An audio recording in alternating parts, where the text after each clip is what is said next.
ઈશ્વર, તમારો આભાર માનીએ છીએ, તમારી સ્તુતિ કરીએ છીએ આજના સુંદર દિવસ માટે, સુંદર જીવન માટે પ્રભુજી, અને આ સુંદર સમય માટે પ્રભુજી મેં તમારો પુષ્કળ પુષ્કળ આભાર માન્યો. અમે સગડા તમારા નામમાં અહીંયા ભેગા થયા છે ત્યારે પ્રભુજી ખાતરી છે પ્રભુ કે તમે અમને સર્વને આશીર્વાદિત કર્યા છે પ્રભુજી. ખાસ કરીને આજના વક્તા ડોક્ટર તપન શાહ, જેને તમે પુષ્કળ આશીર્વાદિત કર્યા છે પ્રભુજી. તમે એમને અભિષેક કર્યા છે પ્રભુજી. તમે એમને તમારી વાણી બોલવા માટે શક્તિ આપી છે, હિંમત આપી છે, બળ આપ્યું છે, નવી સમજ આપી છે. બોલ તમારો પુષ્કળ આભાર માનીએ છીએ પ્રભુજી. અત્યારે હાજર રહેલા સર્વ શ્રોતાઓ ઉપર તમારો પુષ્કળ આશીર્વાદ છે. આ વાણી સાંભળતા પ્રભુજી તમે અમને એ વાણીની સમજ આપો છો પ્રભુજી. એ વાણીને સમજીને એ વચનોને અમારા જીવનમાં ઉતારવા માટે તમે એમને શક્તિ આપતા રહો છો, તમે એમને પ્રેરણા આપતા રહો છો. બોલ તમારો પુષ્કળ આભાર માનીએ છીએ. જીવનમાં પ્રશ્નો છે, મુશ્કેલીઓ છે, વિટમણાઓ છે, પણ પ્રભુજી જ્યારે અમે તમારા નામને લઈએ છીએ પ્રભુજી, જ્યારે અમે તમને સંભાળીએ છીએ ત્યારે એ પ્રશ્નો નથી પ્રભુજી. એ પ્રભુજી તમારા નામમાં પ્રભુજી પ્રશ્નો દૂર ચાલે જાય છે પ્રભુજી. એ પ્રશ્નનો ઉકેલ અમને મળી જાય છે પ્રભુજી. એ બદલ અમે તમારો પુષ્કળ પુષ્કળ આભાર માનીએ છીએ પ્રભુજી. આ સમયને તમે આશીર્વાદિત કર્યો છે પ્રભુજી. અહીંયા બેઠેલા સર્વ લોકોને તમે આશીર્વાદ કર્યા છે. અમારા કુટુંબીજનોને તમે આશીર્વાદ કર્યા છે. મારા આજુબાજુ લોકોને તમે આશીર્વાદિત કર્યા છે. મારા સમાજને તમે આશીર્વાદ કર્યો છે.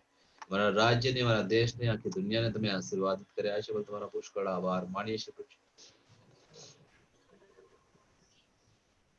પ્રભુજી અમે તમારી પાસે અમે માંગીએ છીએ કે અમને એવી પ્રેરણા આપો, એવી સૂઝ આપો, જેથી હર ક્ષણે અમે તમારો અનુભવ કરતા રહીએ. હર હંમેશા અમે તમારા પ્રેમ, શાંતિ અને આનંદનો અનુભવ કરતા, અમે તમારા ગુણગાન કરતા અમારા જીવન એ પ્રમાણે જીવીએ, જેથી આ જીવન પછી પણ હર હંમેશા અમે એ જ ગુણગાન તમારા રાજ્યમાં કરતા રહીએ. પ્રાર્થના અમે અમારા પ્રભુ ઈસુ ખ્રિસ્ત દ્વારા કરીએ છીએ. Praise the lord. Praise the Lord.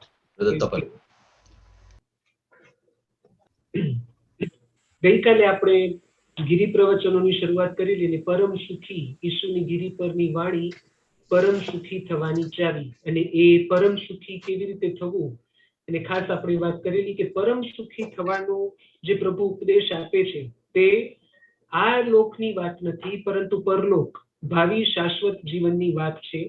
કે ભાવિ શાશ્વત જીવન અને એ ઈશ્વર સાથેની એકાત્મકતા વાળું જીવન કે જ્યાં આપણને શાશ્વત સુખ મળવાનું છે. કારણ કે ઘણી વખત આપણે જે પ્રભુ ઈસુનો સંદેશ જાણે આ દુનિયા માટે હોય એ રીતે જોવામાં આવતું હોય છે, પરંતુ વાસ્તવમાં પ્રભુ ઈસુનું અવતરણ ગઈકાલે આપણે જે પ્રમાણે જોયું એ પ્રમાણે એમની સમગ્ર જીવન, એમના સમગ્ર ઉપદેશ અને એમના તમામ કાર્યોનો એકમાત્ર સાર હોય તો એ હતો ઈશ્વર પિતા સાથે ફરી એક થવું. એદનવાડીમાં પાપના કારણે આપણે જે ઈશ્વર પિતાથી વિખૂટા પડ્યા, એ ફરી પાછા પ્રભુ ઈસુ આપણને એક કરવા માંગે છે, અને એમનું જીવન, એમનો સંદેશ આખો એ જ દિશામાં જઈ રહ્યો છે. હવે આજે આપણે ગઈકાલે એમના 4 પરમ સુખી થવાના આપણે છેલ્લે સુધી દયાળુ બનો ત્યાં સુધી એમાં થોડું રહી ગયું છે કે દયાળુ બનો એટલે શું, અને આપણે જોયું કે અંતરના દીન એટલે કે નમ્ર થાવ. અંતરના દીનનો અર્થ ગરીબાઈની કઈ પુષ્ટિ કરી છે કે ગરીબાઈને ગૌરવ વધાર્યું છે એવું નથી, પરંતુ અંતરના દીન એટલે કે નમ્ર બનીશું ત્યારે જ આપણી આધ્યાત્મિક યાત્રા શરૂ થઈ શકશે. એ ઉપર આપણે વિસ્તારમાં જોયેલું. સાથે સાથે એ પછી આપણે જોયેલું કે શોકમાં ડૂબેલાઓ તમે પરમ સુખી છો, તમને સાંત્વના આપશે. એ બાબતો છે કે ધર્મની બાબતમાં, પાપની બાબતમાં જે લોકો પાપ માટે શોક વિલાપ કરે છે વગેરે, તેઓ પરમ સુખી છે, કારણ કે પ્રભુ ઈસુ અહીં આશા આપે છે કે તમે સાંત્વના પામશો. એ પછી આપણે જોયેલું કે નમ્ર છે અથવા તો આજ્ઞાધીન છે વગેરે બાબતો, અને એ લોકો કેવી રીતે પરમ સુખી છે. અને છેલ્લે આપણે દયાળુની વાત કરતા હતા અને સમયના અભાવે ત્યાં આપણે અમુક મુદ્દાઓની ચર્ચા કરીને ત્યાં પૂરું કરેલું. હવે સૌ પ્રથમ આપણે જોયેલું ગઈકાલે એ પણ કે 10 આજ્ઞાઓ જૂના કરારની જે મોશે દ્વારા ઈશ્વર આપે છે, અને પ્રભુ ઈસુના જે ગિરી પ્રવચનોના જે 8 આશીર્વાદ, બેટિટ્યુડ્સ આપણે ઇંગ્લિશમાં કહીએ છીએ, એ બંને જોવા જાઓ તો ખૂબ નજીકથી અંતરંગ રીતે સંકળાયેલા છે. પરંતુ મેં તમને કીધેલું એ પ્રમાણે કે એ જે 10 આજ્ઞાઓ હતી એમાં એવું છે કે નિષેધાત્મક કઈ કઈ વસ્તુ ન કરવી, આ તમારે નથી કરવાનું, આ નથી કરવાનું, આ કરવાનું છે, જેથી કરીને તમે બધું અનિષ્ટથી બચી શકો અને ધર્મના માર્ગે આવી શકો. અહીં પ્રભુ ઈસુ જે સંદેશ આપે છે એમાં એ નિષેધાત્મકના બદલે શું શું અને કરવા કરતા થવાની વાત વધારે છે. આપણે બનવાનું છે. જે ત્યાં છે તમારે ચોરી નથી કરવાની, તમારે ખૂન નથી કરવાનું, તમારે ખોટી સાક્ષી નથી આપવાની. અહીં છે અંતરના દીન છે તે પરમ સુખી છે, હૃદયના ચોખ્ખા છે.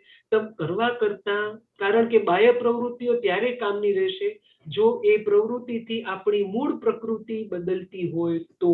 જો વૃત્તિ પરિવર્તન થતું હશે તો આપણી બાહ્ય પ્રવૃત્તિઓનો અર્થ છે. બાકી નહીં તો બાહ્ય પ્રવૃત્તિઓ, કારણ કે જૂના કરારનો નિયમ હતો એ પથ્થર પર, શિલા ઉપર આપવામાં આવ્યો, એ બાહ્ય હતો, બહાર હતું. બહારની કઈ કઈ ક્રિયા કે બહારના કયા કયા કાર્યો હતા. નવો કરાર આંતરિક આપણા હૃદય ઉપર લખાયેલો છે, અને તેથી આ ઈસુનો આખો સંદેશ ગઈકાલે કહ્યું હતું એ પ્રમાણે એક સંપૂર્ણ નવીનીકરણનો છે. યાદ રાખો, ઈસુ પંથ એ કોઈ એક ઘણા બધા ધર્મ ન કહી શકાય, ધર્મ દુનિયામાં એક જ છે, સાચો માર્ગ એક જ છે, તો ઘણા બધા સંપ્રદાયોની સાથે સાથે એક વધારાનો સંપ્રદાય એવું નથી. ઈસુનો માર્ગ છે, ઈસુનો સંદેશ છે, એ આપણા માત્ર બાહ્ય જીવન માટે નહીં, આખા આંતરિક રીતે એક નવી વ્યક્તિ, નવું સર્જન કરવાની વાત છે. અને તેથી આ ચીલા ચાલુ ધાર્મિકતા નથી, બાહ્ય ધાર્મિકતા નથી, પરંતુ સાચી આધ્યાત્મિકતા છે.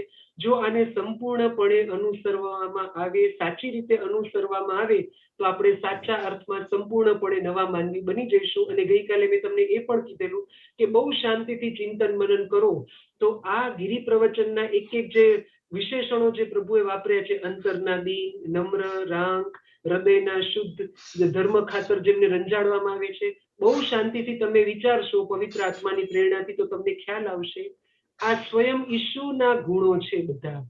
કારણ કે ઈસુ અંતરના દીન હતા, તેઓ જે લોકો ધર્મથી વિમુખ થયેલા હતા એમના માટે શોક કરતા હતા, નમ્ર હતા, સાલસ હતા, આજ્ઞાંકિત હતા, હૃદયના શુદ્ધ હતા, નિષ્પાપ હતા, ધર્મને ખાતર તેમણે જુલ્મો વેઠ્યા વગેરે. આ બધું ઈસુ. અને જો ઈસુનું આ શબ્દ ચિત્ર હોય, it is a self portrait or word picture of Jesus Christ, તો એ સાથે સાથે દરેક ઈસુ પંથી, જો તમારે સાચા ઈસુ પંથી બનવું હોય તો આ બેટિટ્યુડ્સ એટલે કે પરમ સુખી અથવા તો આ ગિરી પ્રવચન પ્રમાણે આપણે આપણું જીવન જીવવું પડશે. અને તેથી આજે આપણે આગળ જોઈશું કે દયાળુ કઈ રીતે, દયા એટલે શું. આપણે જાણીએ છીએ દયાના અલગ અલગ કાર્યો પણ ખાસ કરીને આપણે તપઋતુ જેવી પવિત્ર ઋતુ દરમિયાન વિશેષપણે કરતા હોઈએ છીએ. પણ એ આજે આપણે જોઈશું દયાના 3 અલગ અલગ સ્તર છે. દયાળુ બનો. શા માટે પ્રભુ કહે છે કે દયાળુ બનો? ગઈકાલે આપણે જોયું, કારણ કે ઈશ્વર સ્વયં દયાળુ છે અને તેથી આપણે દયાળુ બનવાનું છે. લુક, અને મેં તમને દયાળુનો ખૂબ ઊંડાણથી આપણે એનો અર્થ પણ સમજાવેલો કે દયાળુનો અર્થ એવો છે કે પાપ કે ખોટું થઈ રહ્યું છે એ પાપને ન્યાય ઠરાવવાની વાત નથી, પરંતુ જે પાપની અવસ્થામાં છે, જે પાપી છે, જે ખોટું કરી રહ્યો છે, તેનો આપણે ન્યાય નથી તોડતા, તેના તરફ આપણે તિરસ્કાર કે હીન દ્રષ્ટિએ તેની સામે નથી જોતા, પરંતુ સાથે સાથે એ વસ્તુ હંમેશા યાદ રાખવાની છે, hate the sin but not the sinner. એ દયાનો સાચો અર્થ થયો કે જ્યારે તમારા બાબતે ગેરસમજ થાય છે, તમને સાચું ખોટું કહેવામાં આવે છે, ત્યારે તમે જે ધીરજ રાખો છો એ પણ એક દયાનું ગુણ થયું. હવે આ 3 અલગ અલગ સ્તર છે દયાના. સૌ પ્રથમ આપણે જે બાહ્ય કાર્ય કરીએ છીએ દયાના, એ તો આપણા દયાળુપણાને છતું કરે છે. સાથે સાથે એનાથી એક સ્ટેપ આગળ, એક પગથિયું આગળ, એ આંતરિક રીતે દયાનો ભાવ કે આ દુનિયાના દરેક માણસ માટે તમને દયા છે, કરુણા છે, ખોટું કરી રહ્યા છે એના માટે તમને એ જાતની ભાવના છે કે આ વ્યક્તિને સાચું નથી સમજાતું, જેવા પ્રભુ ઈસુના ભાવ હતા કે તેઓ જાણતા નથી કે તેઓ શું કરી રહ્યા છે, નથી તેનો ન્યાય તોડવાની વૃત્તિ, નથી તેના આ દયાનો ગુણ થયો કે પાપના સકંજામાં જે પડેલા છે એમના માટે સહાનુભૂતિ છે. અને આનું કારણ શું? કારણ કે આપણે જાણીએ છીએ તેમ આ દુનિયામાં કોઈ દાવો કરી શકે તેમ છે કે મેં કોઈ પાપ નથી કર્યું, કે હું પાપી છું. અને તેથી સંત યોહાન કહે છે કે જો કોઈ કહે કે હું પાપી નથી તો એને ઈશ્વરને ખોટા બોલો કે ઈશ્વરને અસત્ય બોલતો ઠેરવ્યો, કેમ કે તો ઈશ્વરના પુત્ર ઈસુએ પૃથ્વી પર આવવાની જરૂર જ ન હતી. જો આપણે બધા આપણામાંના બધા પાપી ન હોત અને આપણે બધા બહુ પુણ્યશાળી કે ધાર્મિક હોત. એટલે સંત પાઉલ કહે છે રોમ પરના પત્રમાં કે આપણે સૌ પાપી હતા અને પાપની અવસ્થામાં હતા ત્યારે જ ઈશ્વર પુત્ર ઈસુ આપણા માટે શહીદ થયા, આપણા માટે મરણ પામ્યા. અને જો પ્રભુ ઈસુએ આપણું માઉન્ટ એવરેસ્ટ જેવું પાપનું દેવું માફ કર્યું હોય તો પછી હું બીજા માટે આટલી નાની નાની 2 પૈસા 5 પૈસા 10 રૂપિયા 5 રૂપિયા જેટલું દેવું કેમ માફ ન કરી શકું? એટલે સૌ પ્રથમ દયાનો અર્થ આવો કરવાનો છે કે દયા એટલે મારે બીજાનો ન્યાય તોડવાનું નથી, કે જે પાપની અવસ્થામાં છે, જે પતિત અવસ્થામાં છે, તેના માટે મને સહાનુભૂતિ હોય, દુઃખ થાય, એ વ્યક્તિને હું એમાંથી બહાર કાઢવાનો પ્રયત્ન કરીશ, પરંતુ એના તરફ હું ઘૃણા, તિરસ્કાર કે હું એના કરતા ચડિયાતો છું. પેલા ફરોશી અને પેલા જકાતદાર જેવું કે જ્યારે મંદિરમાં બંને જણ પ્રાર્થના કરવા જાય છે ત્યારે ફરોશી કહે છે કે હું તો અઠવાડિયામાં 2 દિવસ ઉપવાસ કરું છું, મારા આવકની 10મો ભાગ હું દાનમાં પણ આપું છું, લુક 18માં, અને પ્રભુ હું તારો આભાર માનું છું કે હું પેલા જકાતદાર જેવો પાપી નથી.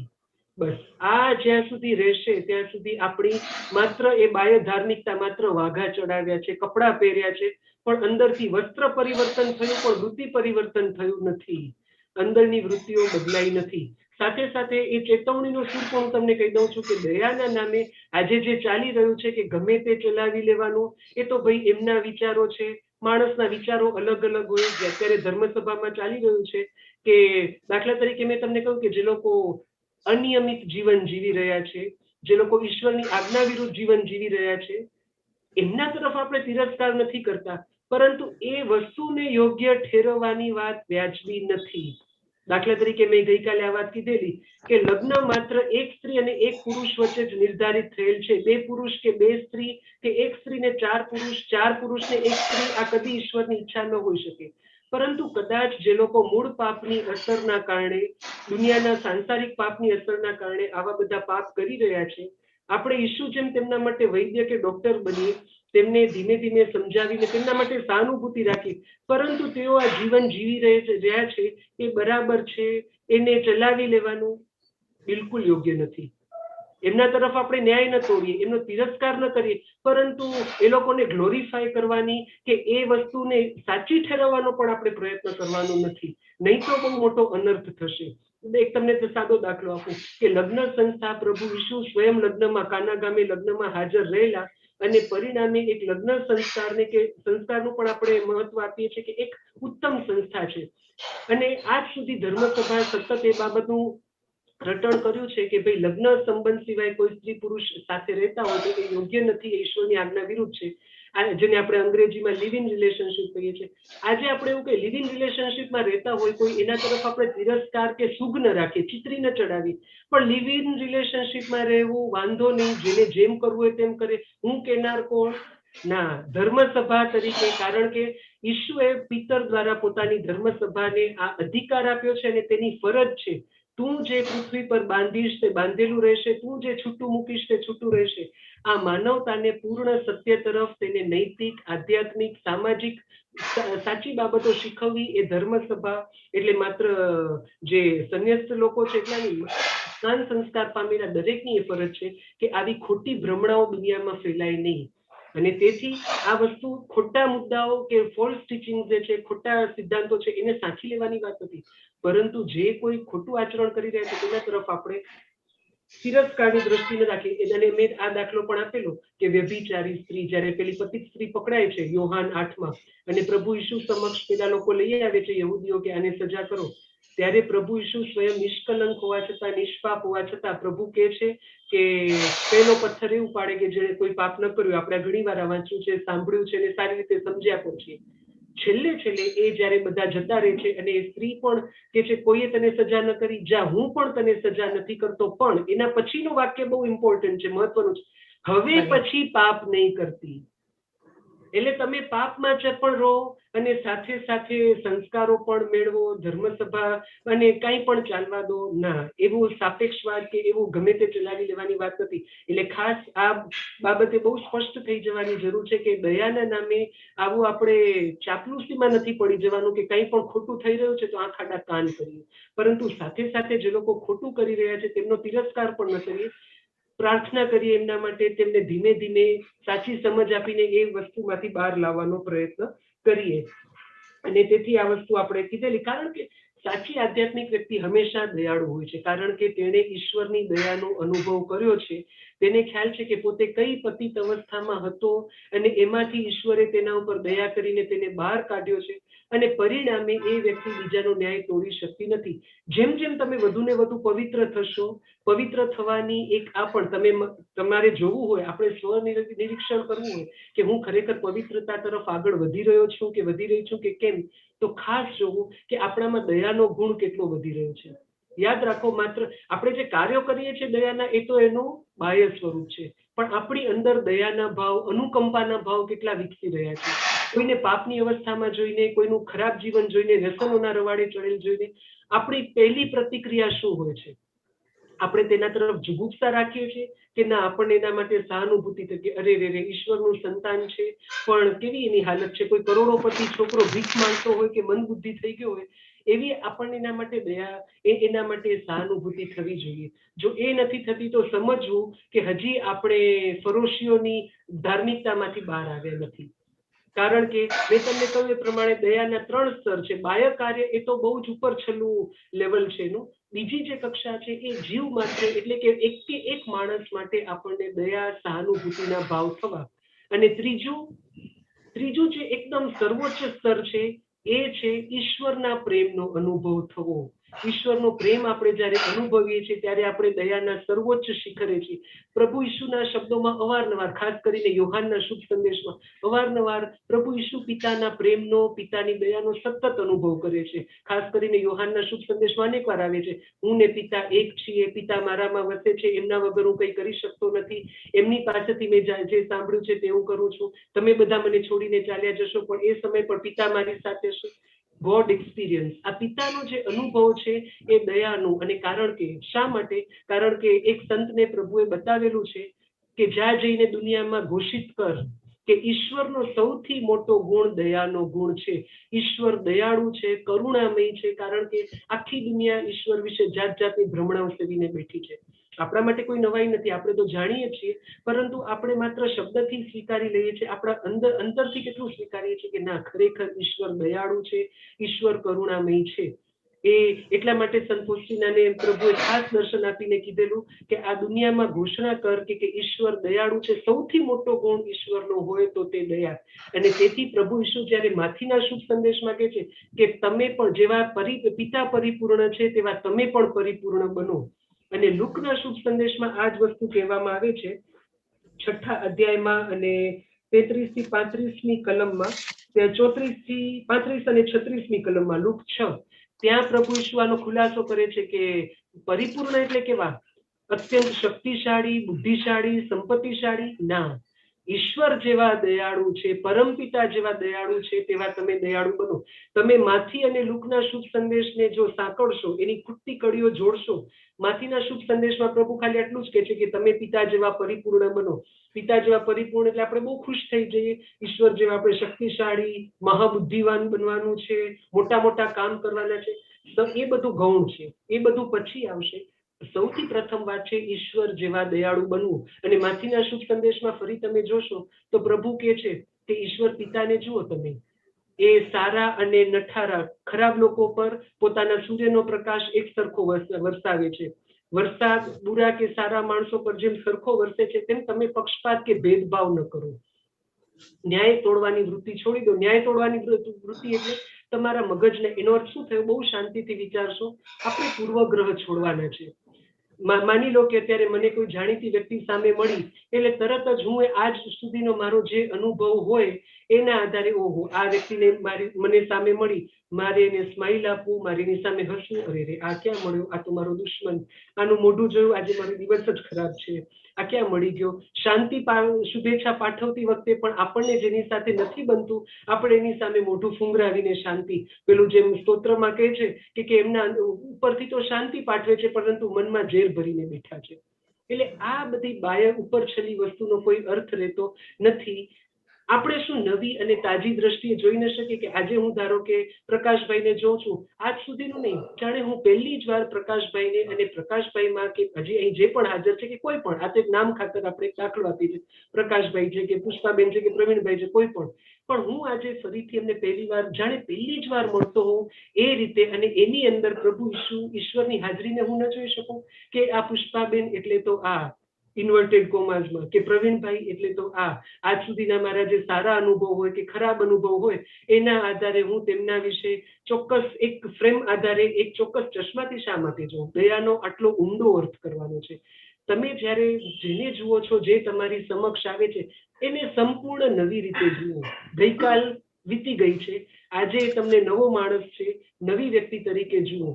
આ દયાનો બહુ સૂક્ષ્મ અર્થ. આપણે માત્ર દયાના કાર્યો કરીએ એ સારી વસ્તુ છે, પણ એનાથી જોઈએ એવો આધ્યાત્મિક વિકાસ નહીં સાધી શકાય. આપણે પગથિયા ઉપર જ અટકી જઈશું. આપણે પગથિયા પર નથી અટકવાનું, છેક ઉપર ટોચ સુધી પહોંચવાનું છે. અને ટોચ એટલે મેં તમને કહ્યું એ પ્રમાણે આ દયાના કૃત્યો એ બાહ્ય વસ્તુ થઈ, એને છોડી દેવાના છે એવું બિલકુલ નથી. એ તો ચાલુ રાખવાના છે, પણ કયા ભાવ સાથે, કઈ ભાવના સાથે, એ બીજું કે આ દુનિયાના માનવ માત્ર પ્રત્યે એ મારો સાચા અર્થમાં, મેં ઘણી એક વખત કીધેલું છે, સાચા અર્થમાં આપણો કોઈ દુશ્મન છે જ નહીં.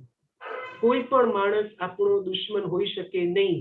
આ વાત સાથે કદાચ આપણે વ્યવહારિક રીતે સંમત ન પણ થઈ શકીએ કે જેટલું બોલવું સહેલું છે એટલું આચરણમાં મૂકવું ખૂબ જ અઘરું છે. પ્રભુ કહે છે કે તમારા દુશ્મનોને તમારી જાત જેવો પ્રેમ કરો. પણ આમ ઊંડી રીતે તમે જોવા જાઓ તો ખરેખર કોઈ માણસ આપણો દુશ્મન હોઈ શકે?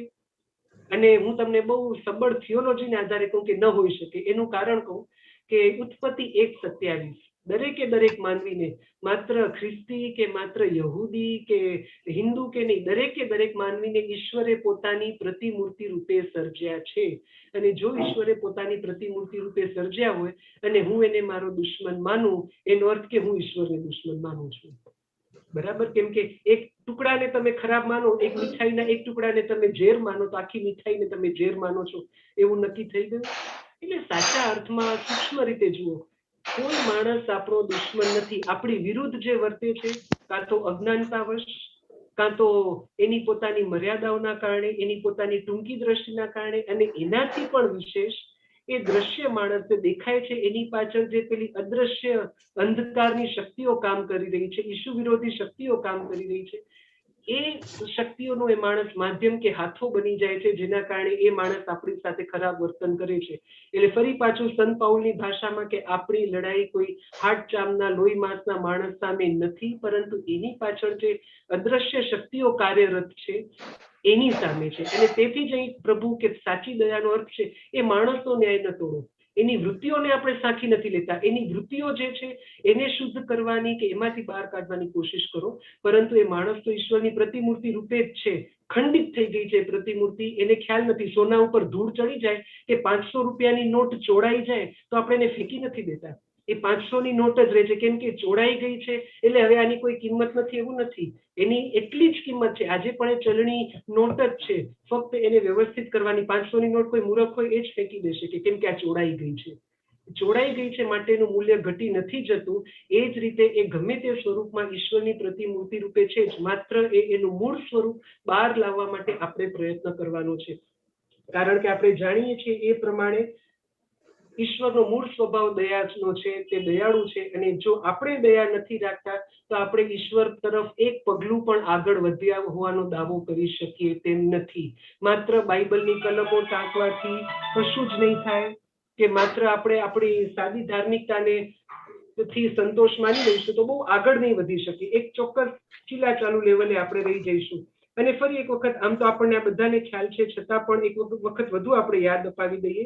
માત્ર નવા કરારમાં નહીં, નવા કરારમાં તો બહુ સ્પષ્ટ રીતે આપણને ઈસુનો દયાળુ કરુણામય ચહેરો દેખાય છે, પણ જૂના કરારમાં પણ આ સમજણ સ્પષ્ટ રીતે હતી અને તેથી આપણે મહાપ્રસ્થાન 34મો અધ્યાય 6 અને 7ની કલમ જોઈએ. મહાપ્રસ્થાન 34 6 અને 7ની કલમ. પ્રભુ દયાળુ અને કૃપાળુ પરમેશ્વર, સહિષ્ણુ, સત્યવચની અને કરુણા સાગર, તે હજારો પેઢી સુધી કરુણા રાખે છે, અધર્મ, અપરાધ અને પાપની ક્ષમા કરે છે, છતાં દોષિતને નિર્દોષ ઠરાવતો નથી. એટલે આપણે અધર્મ, અપરાધ અને પાપની ક્ષમા કરે છે પ્રભુ હજારો પેઢી સુધી. ઘણા લોકો માત્ર 3-4 પેઢી સુધી પ્રભુ સજા કરે છે શબ્દોને પકડી લેશે, પણ હજારો પેઢી સુધીના પાપને માફ કરે છે એ શબ્દો આપણે ભૂલી જઈએ છીએ, કેમ કે આપણો સ્વભાવ મૂળ શું નેગેટિવ, ઘઉંમાંથી કાંકરા જવાનો વધારે થઈ ગયો છે. પરંતુ પ્રભુ અહીં હજારો પેઢી સુધીના પાપ માફ કરે છે અને તેથી આપણે પણ એવું કરવાનું છે. સાનુકૂળ સંજોગોમાં કે અનુકૂળ સંજોગોમાં તો દયા રાખવી કદાચ બહુ અઘરી નથી, પણ પ્રતિકૂળ સંજોગોમાં દયા રાખવી એ બહુ વિષમ છે, બહુ પડકાર ભર્યું છે અને તેથી આપણા માટે ચેલેન્જિંગ વસ્તુ છે, પડકારરૂપ વસ્તુ છે. અને દયાના કાર્યો તો આપણે જાણીએ છીએ કે, અને ખાસ તપૃતુમાં આપણે બધું કરવાના પણ છીએ કે ભૂખ્યાને અનાજ આપવું, કે તરસ્યાને પાણી આપવું, કે કોઈની પણ એ બધી સ્થૂળ જરૂરિયાતો પૂરી કરવી. એનાથી પણ વિશેષ, અને કદાચ આના માટે તો તમારે સંપત્તિની, પૈસાની જરૂર હશે, પણ ધારો કે તમારી પાસે પૈસા નથી, તો શું તમે દયાના કાર્યો નથી કરી શકતા? ચોક્કસ કરી શકો છો. તમારી પાસે કોઈ, તમે જુઓ કે પાપના માર્ગે કોઈ વ્યક્તિ જતી રહી છે, એને સાચી સમજણ પ્રેમથી આપીને એમાંથી બહાર કાઢવાનો પ્રયત્ન કરો. ખૂબ મોટું દયાનું કાર્ય થયું. શા માટે? કેમ કે એક આત્માને તમે બચાવો છો, એક આત્મા જે ઈશ્વરથી દૂર ગયો છે, એક ઉદાવ દીકરો જે પિતાના ઘરથી દૂર જતો રહ્યો છે, એને તમે પિતાના ઘરે પાછો લાવવાનો પ્રયત્ન કરો છો. એ આવે કે ના આવે એ ગૌણ વસ્તુ થઈ, પરંતુ તમે પ્રયત્ન સુદ્ધા કરો છો અને એ પ્રયત્નના કારણે એ મોટું દયાનું કારણ થયું, કે દયાનું કૃત્ય થયું. કારણ કે એના કારણે કદાચ તમે ખોરાક આપશો, એનાથી કોઈકનું શારીરિક મૃત્યુ નહીં થાય, એને શક્તિ મળશે, પણ આ વ્યક્તિને તમે એના આત્મિક મૃત્યુમાંથી બચાવી દીધો છે. કોઈ દુઃખી વ્યક્તિ હોય, રોગી વ્યક્તિને તમે સાંત્વના આપો છો, કોઈ ભાંગી પડેલી વ્યક્તિને કારણ તમે ઉત્સાહના કે પ્રેરણાના વચનો આપો છો. કારણ કે યશાયામાં કહેવાયું છે કે મારો જે દાસ છે એ પેલી નબળી પડી ગયેલી, તે છે પેલી શું કહેવાય ને, કે વાટ છે, એને સંકોરશે. હા, સંકોરશે, એને ફૂંકી નહીં મારે. આજે આપણે સામાજિક કાર્યોના નામે, આજે આપણે ન્યાયના નામે રસ્તા ઉપર આવીને સરઘસો અને માર્ચ કાઢવાનું શરૂ કર્યું છે, પણ ત્યાં ચોખ્ખું ઈશ્વરની વાણી કહે છે કે મારો દાસ, મારો સેવક કદી શેરીમાં કે રસ્તા ઉપર બુમરાણ નહીં મચાવે, તે રસ્તા ઉપર હોહા નહીં મચાવે. આજે સામાજિક ન્યાયને ઈશુના ધર્મ સાથે સાંકળી લેવો એ કેટલી મોટી ભ્રમણા છે.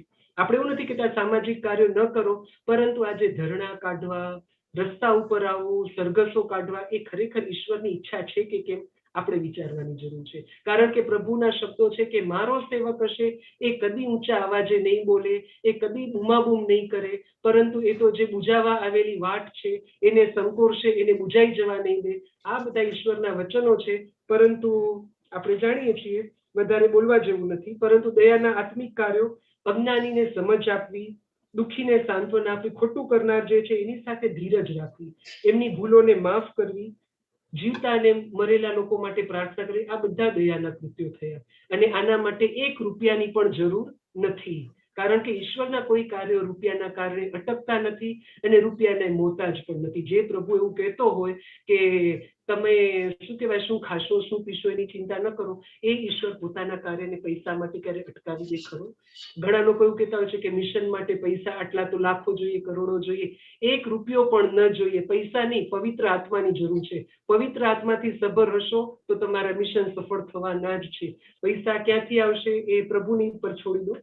અને ખાસ કરીને આપણે જોઈએ કે આ દયા સ્વયં પ્રભુ ઈશુ માત્ર કોરો ઉપદેશ આપીને નહોતા બેસી રહ્યા, તેમણે પોતાના જીવન દ્વારા દર્શાવ્યું હતું. યાદ કરો માથી 25-40, જ્યારે પ્રભુને ક્રૂસ ઉપર ચડાવવામાં આવ્યા હતા, ક્રૂસારોહણ સમય એમની 2 તરફ ચોરો હતા. એક ચોર એવો હતો જેને પસ્તાવો નથી થતો, અને બીજા ચોરને ઈશુ કોણ છે એને ઓળખી જાય છે, અને પરિણામે પેલો ચોર જ્યારે ઈશુનો ઉપહાસ કરતો હોય છે ત્યારે એને ટકોર કરે છે કે આપણે તો લાયક જ છીએ આ સજાને, પરંતુ આ માણસ તો તદ્દન નિર્દોષ છે, એને કોઈ પાપ નથી કર્યું અને છતાં પણ એને આ સજા થઈ છે. અને પછી એ ઈશુને કહે છે કે તમે જ્યારે તમારા રાજ્યમાં આવો ત્યારે મને યાદ કરજો. અને ઈસુ એના ઉપર દયા કરે છે. ચોર છે, સ્નાન સંસ્કાર નથી લીધો, પણ ઈસુ એના પર દયા કરે છે અને શબ્દ સાંભળો કે આજે તું મારા પિતા સાથે મારા રાજ્યમાં હોઈશ, તું મારી સાથે પહોંચીશ. એના બે સૂચિતાર્થ છે. સૌ પ્રથમ એને ઈસુ કોણ છે એની ઓળખ થઈ હતી કે આ માણસ તો નિર્દોષ નિષ્પાપ છે. ઈસુમાં એને શ્રદ્ધા બેઠી. અને ત્રીજું, આપણને દેખાતું નથી સીધી રીતે, પણ એને પસ્તાવો થયો કે અમે તો અમારા પાપની સજા ભોગવીએ છીએ, એટલે અમે પાપી છીએ એનો અહેસાસ થયો. માત્ર શ્રદ્ધા હતી એ અધુરાશ છે.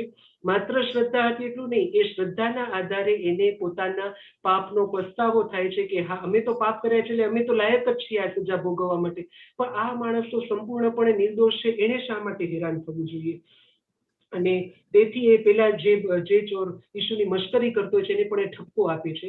અને પરિણામે એનું જે હૃદય પરિવર્તન થાય છે, એની ઈસુમાં શ્રદ્ધા બેસે છે, એને કારણે એ તારણ પામી જાય છે, એ શાશ્વત જીવનનો અધિકારી બની જાય છે.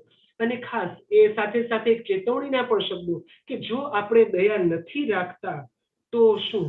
જો આપણે આપણા જીવનમાં દયાને સ્થાન નથી આપતા, કારણ કે ઈસુનો શિષ્ય નિર્દય ક્યારે કે ક્રૂર ક્યારે પણ હોઈ ન શકે. અને એના માટે આપણે જોઈએ તો સંત યાકોબનો પત્ર 2 અધ્યાય અને 13મી કલમ. સંત યાકોબ 2 અધ્યાય અને 13મી કલમ.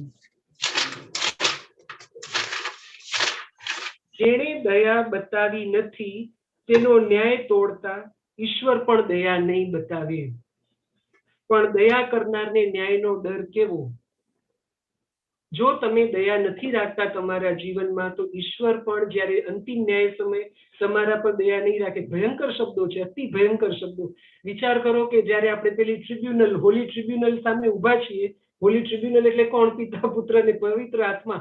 હવે અત્યારે જજ તરીકે આપણી સામે 3 ન્યાયાધીશ ઉભા છે આપણી સામે, અને આપણું બધું જ આખી દુનિયા સામે ખુલ્લું છે, કંઈ છુપાવવા જેવું બાકી નથી રહ્યું.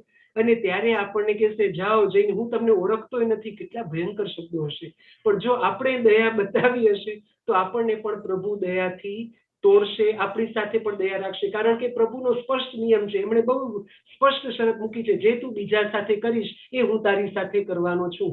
પ્રભુ માથીના શુભ સંદેશમાં કહે છે સ્પષ્ટ રીતે, તમે જેવું બીજા પાસે અપેક્ષા રાખો છો એવું વર્તન તમે બીજા સાથે કરો. Do with others what you want them to do with you. પ્રેમ ઈચ્છો છો તો બિનશરતી પ્રેમ આપો, ભ્રાતૃભાવ રાખો.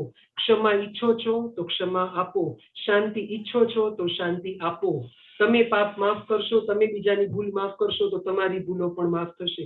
અહીં સંત યાકોબ એ શબ્દનું પુનરાવર્તન કરે છે કે જો તમે દયા નહીં રાખો તો તમને પણ ઈશ્વર ન્યાય તોડતી વખતે તમારા તરફ પણ દયા નહીં રાખે. એટલે અને છેલ્લે કહે છે ન્યાય અને દયા.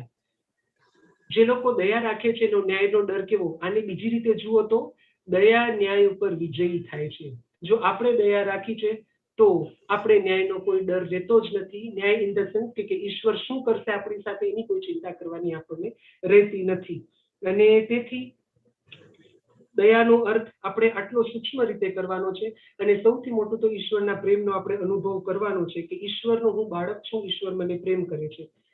આગળ વધીએ આપણે બીજા એના પછીના પરમ સુખી થવાનો જે આદેશ છે, જે આશીર્વચનો છે, ત્યાં તો કે હૃદયના ચોખ્ખા છે તે પરમ સુખી છે, હૃદયના શુદ્ધ છે તે પરમ સુખી છે. શુદ્ધ હૃદય કોને કહીશું? શુદ્ધ હૃદય એટલે કે અનિષ્ટ આચરણ, પાપ ભર્યા ઈરાદાઓ, સ્વાર્થ સાધવાની વૃત્તિ જ્યાં નથી, નશ્વર બાબતોથી પર છે, એવા હૃદયને ચોખ્ખું હૃદય. નશ્વર એટલે કે જે સતત બદલાઈ રહ્યું છે, ટેમ્પરરી છે, એ બધી વસ્તુઓ પાછળ આપણે નથી પડતા. અત્યારના મોટા ભાગના માણસોને તમે જુઓ, એમના જીવનનો એકમાત્ર હેતુ એટલે ગમે તે રીતે પૈસા કમાવવા. પૈસા આવી ગયા તો હવે મારે થોડુંક સમાજમાં નામ બનાવી લેવું જોઈએ, હું મારે મોટા મોટા હોદ્દા પર બેસી જવું જોઈએ, રાજકારણમાં કદાચ ઝંપલાવવું જોઈએ, વગેરે વગેરે, મારું કુટુંબ વગેરે. સ્વાર્થી ઈરાદાઓમાંથી આપણે જ્યારે મુક્ત થઈશું ત્યારે સાચા અર્થમાં આપણું હૃદય શુદ્ધ થશે. અને યાદ રાખો, જે શુદ્ધ નથી તે ઈશ્વરની હાજરીમાં કદી આવી શકતું નથી, કારણ કે ઈશ્વર પરમ પવિત્ર છે, ઈશ્વર સંપૂર્ણપણે વિશુદ્ધ છે. અને તેથી જેઓ સ્વાર્થી ઈરાદાઓથી મુક્ત છે, અને શુદ્ધ હૃદય કોને કહીશું? 6 વસ્તુથી મુક્ત થવાનું છે. બધી અઘરી વસ્તુ આવી ગઈ. 6 વસ્તુઓથી મુક્ત થવાનું છે. સૌ પ્રથમ પાપ. અને પાપનો અર્થ હું તમને હંમેશા કહું છું એ પ્રમાણે આ જે બધું બીજું બધું દેખાય છે એ તો એની આડ પેદાશ છે. સૌથી પ્રથમ પાપનો અર્થ છે ઈશ્વરથી દૂર થવું, ઈશ્વરથી વિમુખ થવું. એટલે અને ઈશ્વરથી વિમુખ થાય એ ચોક્કસપણે માનવ બંધુઓથી વિમુખ થાય અને બાકીના જીવોથી પણ વિમુખ થાય. અને પછી એના ઈશ્વરથી વિમુખ થયેલો માણસ માત્ર પોતાની પૂજા કરે છે અને મૂર્તિ પૂજા, અંગ્રેજીમાં જેને નાર્સિસિઝમ કહેવાય છે, નાર્સિસિસ્ટ સિન્ડ્રોમ, એ માણસ પોતાના પ્રેમમાં પડેલો હોય. એને પોતા સિવાય એટલો બધો સ્વકેન્દ્રી બની જાય કે એને પોતા સિવાય દુનિયામાં કોઈ દેખાય જ નહીં. પોતાના એક નાનકડા ફાયદા માટે એ બીજાનું પારાવાર અહિત કરતા ખચકાતો નથી. અને તેથી સૌ પ્રથમ પાપથી મુક્ત થવાનું છે. આ 3 ઇવિલ ટ્રિનિટી, હોલી ટ્રિનિટી આપણે જાણીએ છીએ, પણ આ દુષ્ટ ત્રૈક્ય એ કોણ? દુષ્ટ ત્રૈક્યમાં આ 3 આવે છે. સૌથી પહેલા પાપ, બીજું છે સંસાર, અને ત્રીજો છે આપણો પેલો શત્રુ પૂંછડી વાળો, જે બરાબર છે એ શત્રુ, ઈસુ વિરોધી શક્તિ. આ 3 આપણા મુખ્ય શત્રુઓ. આ 3 શત્રુથી આપણે મુક્ત થવાનું છે. ચોથું સ્થૂળ વૃત્તિ. એ સ્થૂળ વૃત્તિ પણ આપણે ભવિષ્યમાં જોઈશું કે સ્થૂળ વૃત્તિ એ શું છે ને કેમ આપણામાં આટલું જોર કરે છે.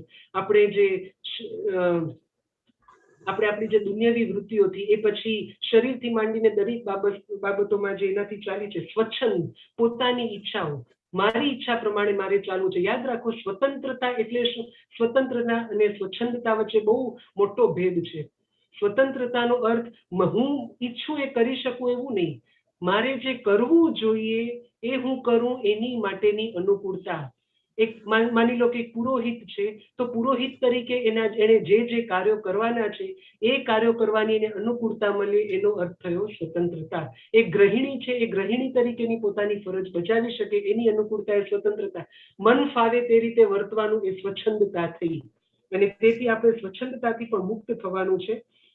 અને પ્રભુ સ્પષ્ટ કે છે, જે હૃદયના શુદ્ધ થશે તેઓ ઈશ્વરના દર્શન કરી શકશે. કારણ કે ફરી પાછું 1:27 ઉત્પત્તિ પર જઈએ, આપણે ઈશ્વરની પ્રતિમૂર્તિ રૂપે છે. એનો અર્થ શું થયો? આપણી અંદર ઈશ્વરનો અંશ પડેલો છે. તમે પેલું ભારેલો અગ્નિ, તમને ખ્યાલ છે, રાખ ઢંકાઈ જાય અગ્નિ ઉપર, એના ઉપર તમને અગ્નિ દેખાતું નથી, નીચે અગ્નિના તણખા કે દેવતા છે, પરંતુ ઉપર રાખનું જાડું થર થઈ ગયું છે. કોઈકને એમ થાય કે આ તો આગ ઠરી ગઈ, પણ એ તમે રાખના પડળને ખટાવશો એટલે નીચે તણખો, નીચે ચિનગારીઓ છે. એ જ રીતે પાપના કારણે, સ્થૂળ વૃત્તિના કારણે, સ્વાર્થ વૃત્તિના કારણે, આપણી આ દુનિયાદારીની દ્રષ્ટિના કારણે, સાંસારિક દ્રષ્ટિના કારણે ઈશ્વરની પ્રતિમૂર્તિ ઉપર આ રાખ ફરી વળી છે, ધૂળ ઢંકાઈ ગઈ છે. સોના ઉપર તમે સોનું ખાણમાંથી નીકળે, એ સોના ઉપર ધૂળ હોય એટલે કે સોનાની કિંમત ઘટી નથી જતી. જરૂર શું છે? એ ધૂળને કાઢી નાખવાની, એ કચરો છે એને દૂર કરવાની. આજે આપણે પાપના કારણે, મૂળ પાપના કારણે, અને પછી પણ આપણે જે આપણી સ્વતંત્ર ઈચ્છા શક્તિનો દુરુપયોગ કર્યો છે, એના કારણે સતત આજે પાપ, સ્થૂળ વૃત્તિ અને આપણી જે સ્વાર્થ, આ બધી વસ્તુના કારણે ઈશ્વરની પ્રતિમૂર્તિના દર્શન આપણને થતા નથી. આ બધું જ્યારે ચોખ્ખું થઈ જશે ઘરમાં, આપણે ઘણીવાર તમે જોયું હશે કે લાઇટ, ટ્યુબલાઇટ કે બલ્બ ઉપર, ખાસ કરીને રસોડામાં, સતત તેલ ને ધુમાડાનો મારો ચાલતો હોય એના ઉપર, એટલે એકદમ એ પેલો એનો ગ્લોબ હોય છે કે કાચ હોય છે, એમાંથી ઘણીવાર તમે જોયું હશે કે જો લાંબો સમય સફાઈ કરવામાં ના આવે તો એમાંથી પ્રકાશ ઓછો આવે. અને પછી તમે જ્યારે એ પેલા ટ્યુબલાઇટના ગ્લાસને સાફ કરી નાખો છો સાબુથી કે ઘસીને ગરમ પાણીથી, અને પરિણામે એ ઝગમગી ઉઠે છે. બસ એ જ હૃદયની શુદ્ધિ છે. આજ સુધી આપણે ઈશ્વરના બદલે આપણું ધ્યાન ક્યાં કેન્દ્રિત કર્યું છે? તો આ બધી વસ્તુ ઉપર, કે આપણે જે એશો-આરામની જિંદગી વગેરે વગેરે, એક ચોક્કસ પ્રમાણમાં એ બધું યોગ્ય છે, પણ આપણા માટે, ઘણા બધા લોકો માટે આજે જીવનનો મુખ્ય હેતુ જ આ થઈ ગયો છે. આપણે જીવવા માટે ખાઈએ છીએ નહીં, પણ ખાવા માટે જીવતા હોઈએ, એ રીતે ઘણા બધા લોકો જીવે છે. આવી ઘણી બધી વસ્તુઓ કહી શકાય. અને એના કારણે જ ઈશ્વરના દર્શન તેને જ થશે કે જ્યારે આપણે સંપૂર્ણપણે શુદ્ધ થઈશું. કારણ કે આપણે કોણ છીએ? ઈશ્વરની પ્રતિમૂર્તિ રૂપે. શાંતિથી વિચારો તો એનો એ પણ થયો, આપણે ઈશ્વરનું પ્રતિબિંબ છીએ. We are reflection of God. અને રિફ્લેક્શન ક્યારે ક્લિયર હોય? જ્યારે અરીસો, દર્પણ, મિરર ચોખ્ખું હોય. અને આપણે એવા ચોખ્ખા દર્પણ બનવાનું છે કે જ્યાં ઈશ્વર, કારણ કે ઈશ્વર શું છે? પ્રકાશ સ્વરૂપ છે. હમણાં મેં તમને કહ્યું એ પ્રમાણે, જો ગંદકી હશે તો પ્રકાશ પૂરી રીતે પ્રતિબિંબિત થઈ શકશે નહીં. અને એ પ્રકાશને પ્રતિબિંબિત થવા દેવો હોય તો એ કાચને, એ અરીસાને, દર્પણને શુદ્ધ કરવું પડશે. અને તેથી એ જો દર્પણ શુદ્ધ હશે, હૃદય શુદ્ધ હશે, તો ઈશ્વરનો પ્રકાશ તેની અંદર 100% ઝળહળી ઉઠવાનો છે. આપણે ઈશ્વરના દર્શન કરવા જવાની જરૂર જ નથી. ઈશ્વરને આપણે જોઈ શકીશું. હજી એના પછીનું રહસ્ય હું તમારી પાછળ પછી ખુલ્લું કરીશ. પણ આત્મશુદ્ધિ કરે છે એને જ, કારણ કે આપણી અંદર જ આ ઈશ્વરની જ્યોતિ રહેલી છે. અને ખાસ કરીને આપણે જે સ્નાન સંસ્કાર પામ્યા છીએ એમની અંદર તો આ પવિત્ર ત્રૈક્યની હાજરી બહુ સ્પષ્ટ રીતે છે. કારણ કે સ્નાન સંસ્કાર આપણે પામ્યા ત્યારે પાણીની સાથે સાથે આપણી અંદર પવિત્ર આત્મા આવ્યો. પવિત્ર આત્મા એકલો આવશે? ના, પવિત્ર આત્માની સાથે પુત્ર પણ આવશે, પુનરુત્થાન પામેલા ઈસુ. અને જ્યાં આત્મા અને પુત્ર હોય ત્યાં અવશ્યપણે પિતા હોય ને હોય જ. એટલે આપણી અંદર આ અંતર્યામી સ્વરૂપે પવિત્ર ત્રૈક્ય હાજર છે. માત્ર એના ઉપર જ્યાં પડદા ચડી ગયા છે, આ કાટ લાગી ગયો છે, આ કચરો જામી ગયો છે, એને આપણે ચોખ્ખો કરવાનો છે. અને એટલા માટે આપણે જ્ઞાનવાણીમાં જોઈએ, ધારો કે જ્ઞાનવાણી 7મો અધ્યાય 26મી થી 30મી કલમ, એટલી સુંદર કલમો છે. આ બાઇબલમાં બીજું કશું ન વાંચીએ ને આ વાંચીએ તો પણ ઘણું છે. એટલી સુંદર કલમો છે. એટલે હું ઈચ્છું છું કે કોઈ તમારામાંથી જ કોઈ વાંચે. પુષ્પાબેન કે કોઈ વાંચે? જ્ઞાનવાણી 7મો અધ્યાય 26મી થી 30મી કલમ, અથવા 26 થી 28 સુધી, 26 to 28. એ તો શાશ્વત પ્રકાશમાંથી પ્રગટતું તેજ છે, ઈશ્વરની પ્રવૃત્તિશીલ શક્તિનું સ્વચ્છ દર્પણ છે અને તેના મંગલ સ્વરૂપની પ્રતિમૂર્તિ છે. તે છે તો એક જ, પણ બધું કરી શકે છે. પોતે અપરિવર્તનશીલ હોવા છતાં બધી વસ્તુઓને તે નવી બનાવે છે. યુગે યુગે તે પુણ્યાત્માઓમાં પ્રવેશે છે અને તેમને ઈશ્વરના મિત્રો અને તેના સંદેશ વાહકો બનાવી દે છે, કારણ ઈશ્વરને જ્ઞાનના સંગમાં રહેતો માણસ જ ગમે છે. Praise the lord. કેટલું થેન્ક યુ. કેટલી સુંદર કલમો આ છે. આપણને જૂના કરારની આવી સુંદર વસ્તુઓ ખ્યાલ નથી કમનસીબે, પરંતુ તમે જો, અને આ કોની વાત છે? જ્ઞાન, વિસ્ડમ, જ્ઞાનની વાત છે કે તે ઈશ્વરની પ્રવૃત્તિશીલ શક્તિનું સ્વચ્છ દર્પણ છે. અને જેનું અંતર શુદ્ધ થયું છે, જેનું હૃદય શુદ્ધ થયું છે, એ વ્યક્તિ જીવતું જાગતું જ્ઞાન સ્વરૂપ બની ગયું. કારણ કે આપણે જાણીએ છીએ ઈશ્વરનું જ્ઞાન એટલે ખરેખર કોણ? પ્રભુ ઈસુ પોતે. વર્ડ અને વિસ્ડમ, કેમ કે વર્ડ અને વિસ્ડમ. અને જ્યારે આપણે શુદ્ધ થઈએ છીએ ત્યારે પ્રભુ ઈસુ જેવા નિષ્પાપ હતા તેવા આપણે પણ શુદ્ધ થઈ જઈએ છીએ. અને છેલ્લી 28મી કલમ જુઓ, ઈશ્વરને જ્ઞાનના સંગમાં રહેતો માણસ જ ગમે છે. જ્ઞાનના સંગમાં રહેતો. આ જ્ઞાન એટલે પીએચડી ધારક લોકો કે મોટી મોટી ડિગ્રી વાળા? બિલકુલ નહીં. આ અમારું જ્ઞાન કંઈ, આ જ્ઞાન નથી, આ માત્ર માહિતી કહેવાય. It is not information, it is information, not wisdom. ખાસ આ તફાવત સમજજો. જ્ઞાન અને માહિતી, એના વચ્ચે બહુ મોટો તફાવત છે. ગૂગલ ઉપરથી આપણને મળે છે માહિતી છે, પણ જ્ઞાન એ ઈશ્વરના અનુભવમાંથી નીપજતી વસ્તુ છે. ઈશ્વરની નજીક આપણે આવીએ છીએ ત્યારે, અને ઈશ્વરનું જ્ઞાન ત્યારે જ મળે છે જ્યારે આપણે પ્રેમ કરતા શીખીએ છીએ. સૌ પ્રથમ ઈશ્વરને. આ માહિતી, કોરી માહિતીનો, એ તો કમ્પ્યુટર પણ કેટલી બધી જીબી ને કેટલા બધા ટીબી ટેરાબાઇટ્સ ને માહિતી સંગ્રહી રાખે છે, પણ એ કમ્પ્યુટરમાં પ્રેમ છે? કમ્પ્યુટરને જ્ઞાની કહીશું આપણે? ના, એ માહિતીનો ભંડાર છે. ગૂગલ ઉપર આજે તમને પુષ્કળ માહિતી મળે છે. That is only information. Knowledge એવી વસ્તુ છે જે આપણને ઈશ્વર, માનવ બંધુઓ સાથે એક કરે છે. આજે તમે જુઓ, મોટી મોટી ડિગ્રીધારી લોકો શુષ્ક હોય છે, એમને માણસો ગમતા નથી, એમને ઈશ્વર તરફ પ્રેમ નથી, નાસ્તિક હોય છે ઘણા બધા. એ જ્ઞાન નથી. કારણ કે જો એવું હોત તો એવા લોકો ઈશ્વરની નજીક હોત. જરૂર છે હૃદયને શુદ્ધ કરીએ છીએ, કારણ કે ઈશ્વર આપણી અંદર જ છે. અને કોઈકને એમ થાય કે આવું બધું તમે નવી નવાઈનું ક્યાંથી લઈ આવ્યા? તો આ પ્રભુની વાણીમાં જ છે. કારણ કે સ્વયં પ્રભુ ઈસુના શબ્દ છે કે સ્વયં પ્રભુ ઈસુના શબ્દ છે લુક 17:21, ઈશ્વરનું રાજ્ય તમારી અંદર જ છે.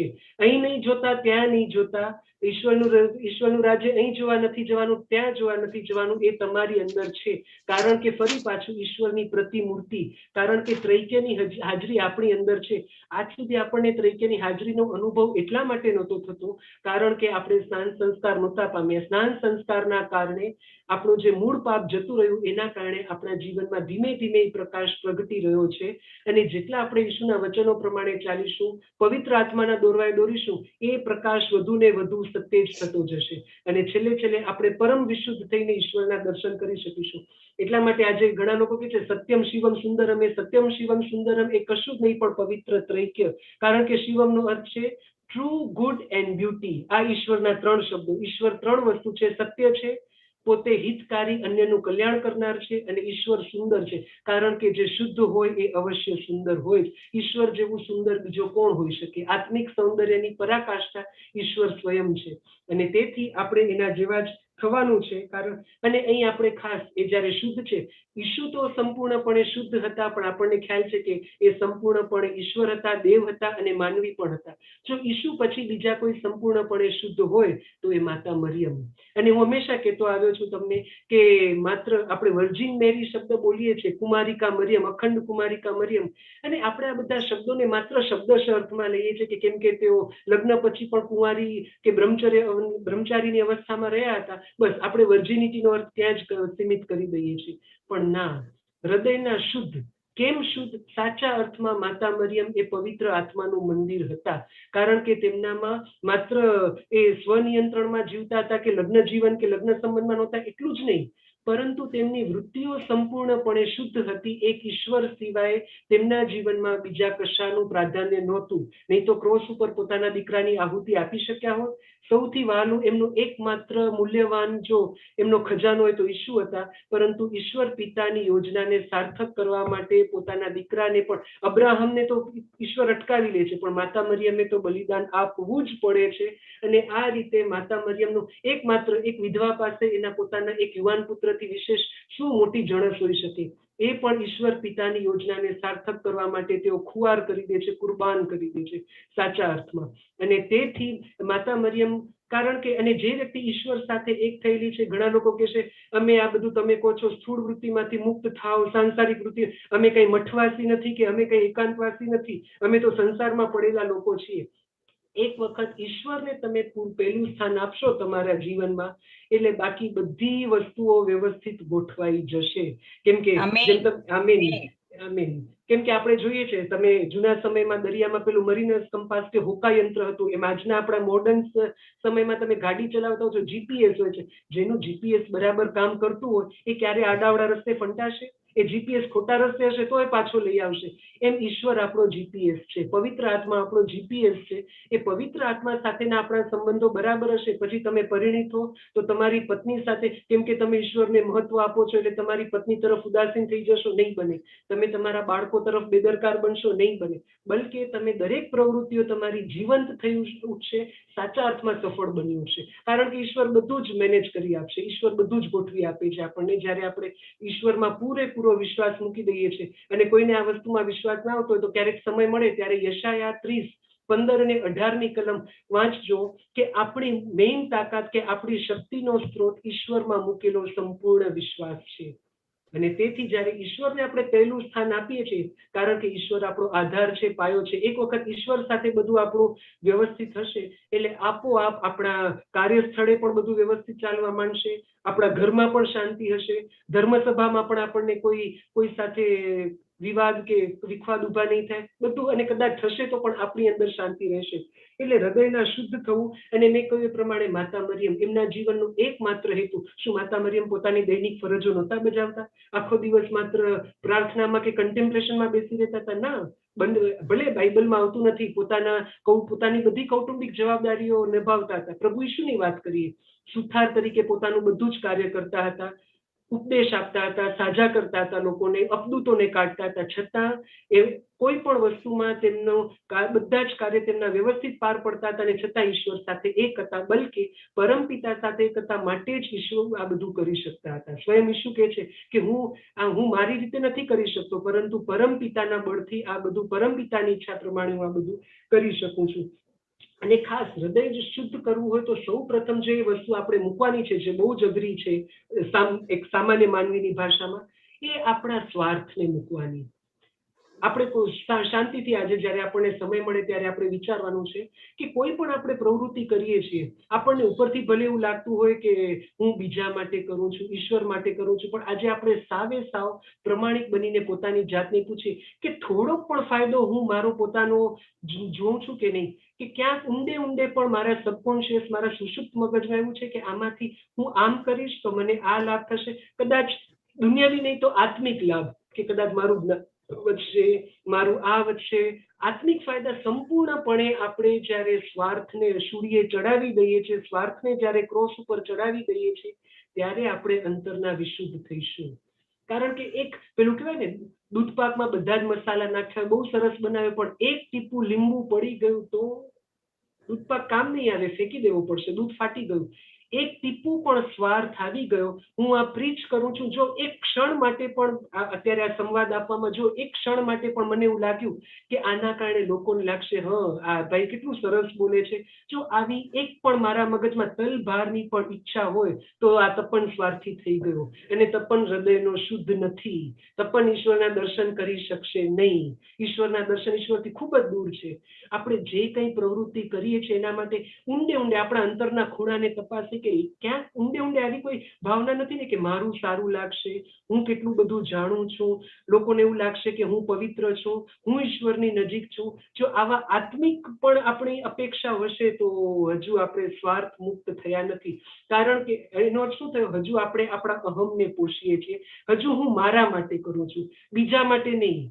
આઈ am doing it for myself, not for other. બે અધર, એક તો માનવ બંધુ માટે નહીં ને પેલો કેપિટલ ઓ વાળો અધર, ઈશ્વર માટે. હું હજુ પણ મારા પોતાની વાસનાઓ સંતોષવા માટે, મારા પોતાના અહમને પુષ્ટ કરવા માટે હું બધું કર્યા કરું છું. એટલે શાંતિથી જ્યારે આપણે આપણું સ્વનિરીક્ષણ કરીએ, આત્મનિરીક્ષણ કરીએ, ત્યારે આ ખાસ પૂછે કે હું જે કંઈ કરું છું એ માત્ર આશ્વાસન મેળવવા માટે. ક્યાંક એવું તો નથી ને કે વાહ, પ્રાર્થનામાં મને કેટલા સરસ સંદેશા મળે છે, પ્રાર્થનામાં મને કેવું સરસ આશ્વાસન મળે છે, બહુ મીઠાશની લાગણી થાય છે, બહુ સરસ ગુડ ફિલિંગ્સ થાય છે. એના માટે તો આપણે પ્રાર્થનામાં નથી બેસતા ને, કે હું ઈશ્વરની વાણી શા માટે પ્રઘોષિત કરું છું.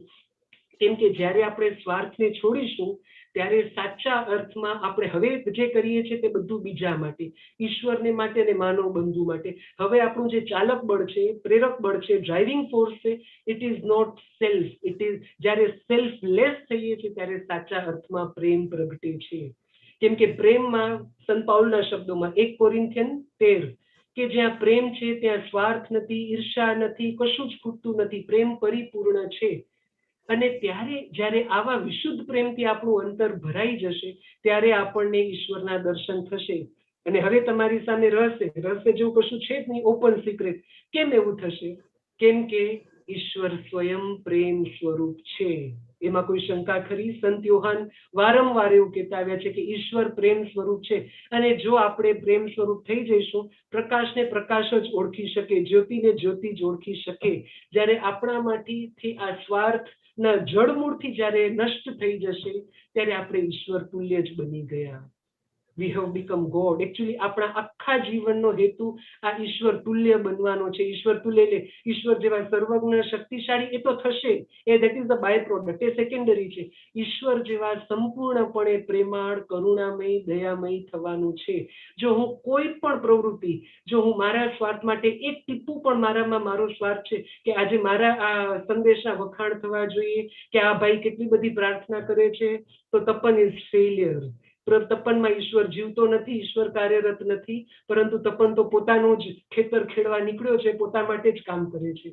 એટલે ખાસ આપણે આમાંથી નિર્ભેળ પ્રેમ ત્યારે જ બને છે જ્યારે બિલકુલ સ્વાર્થ હોતો નથી. અને તેથી સ્તોત્ર 19:37 બહુ સુંદર વસ્તુ કહેવામાં આવી છે કે મિથ્યા તત્વોમય નહીં ઠરે મારી આંખ. આ બધું મિથ્યા છે. મિથ્યા એટલે શું? કે જે આપણા આત્મા માટે હિતકારી, કે આપણા આત્મા માટે કલ્યાણકારી નથી, એ બધું મિથ્યા, ફોલ્સ. કેમ કે ટ્રુથ, સત્ય કોણ છે? ઈશ્વર. એટલે ઈશ્વર સિવાયની બાકી દરેક વસ્તુ આપણા માટે, આપણા આત્મા માટે નકામી છે. તમે શાંતિથી વિચારો, જ્યારે શાંતિની ક્ષણોમાં, નિરાંતની પળોમાં આ સ્ટેટસ, પ્રેસ્ટીજ, નામના, હોદ્દો, આ બધી એબ્સ્ટ્રેક્ટ, આનું કોઈ અસ્તિત્વ છે? આપણે આપણા મનથી ઊભી કરેલી વસ્તુઓ છે. આનું કોઈ કરતા કોઈ અસ્તિત્વ સાચા અર્થમાં છે નહીં. આ ચાર ડાયા કે મૂર્ખ માણસો ભેગા થઈને સ્ટેટસ, પ્રેસ્ટીજ આવી બધી વસ્તુ આપણા મગજમાં નાખી દીધી અને આપણે એની પાછળ ગાંડા થયા છીએ. છે આનું કોઈ અસ્તિત્વ? કે કેમ નામના શું, હોદ્દા શું, આ બધું સારી રીતે કાર્યો થઈ શકે એના માટે છે, પરંતુ આપણે આને જ જીવન માની બેઠા છીએ. અને તેથી સ્તોત્ર 24 થી 6 કલમમાં બહુ સુંદર વસ્તુ કહે છે. સ્તોત્ર 24 સામ 24 4 થી 6 કલમ મેં વાંચું છું, વાંધો નહીં.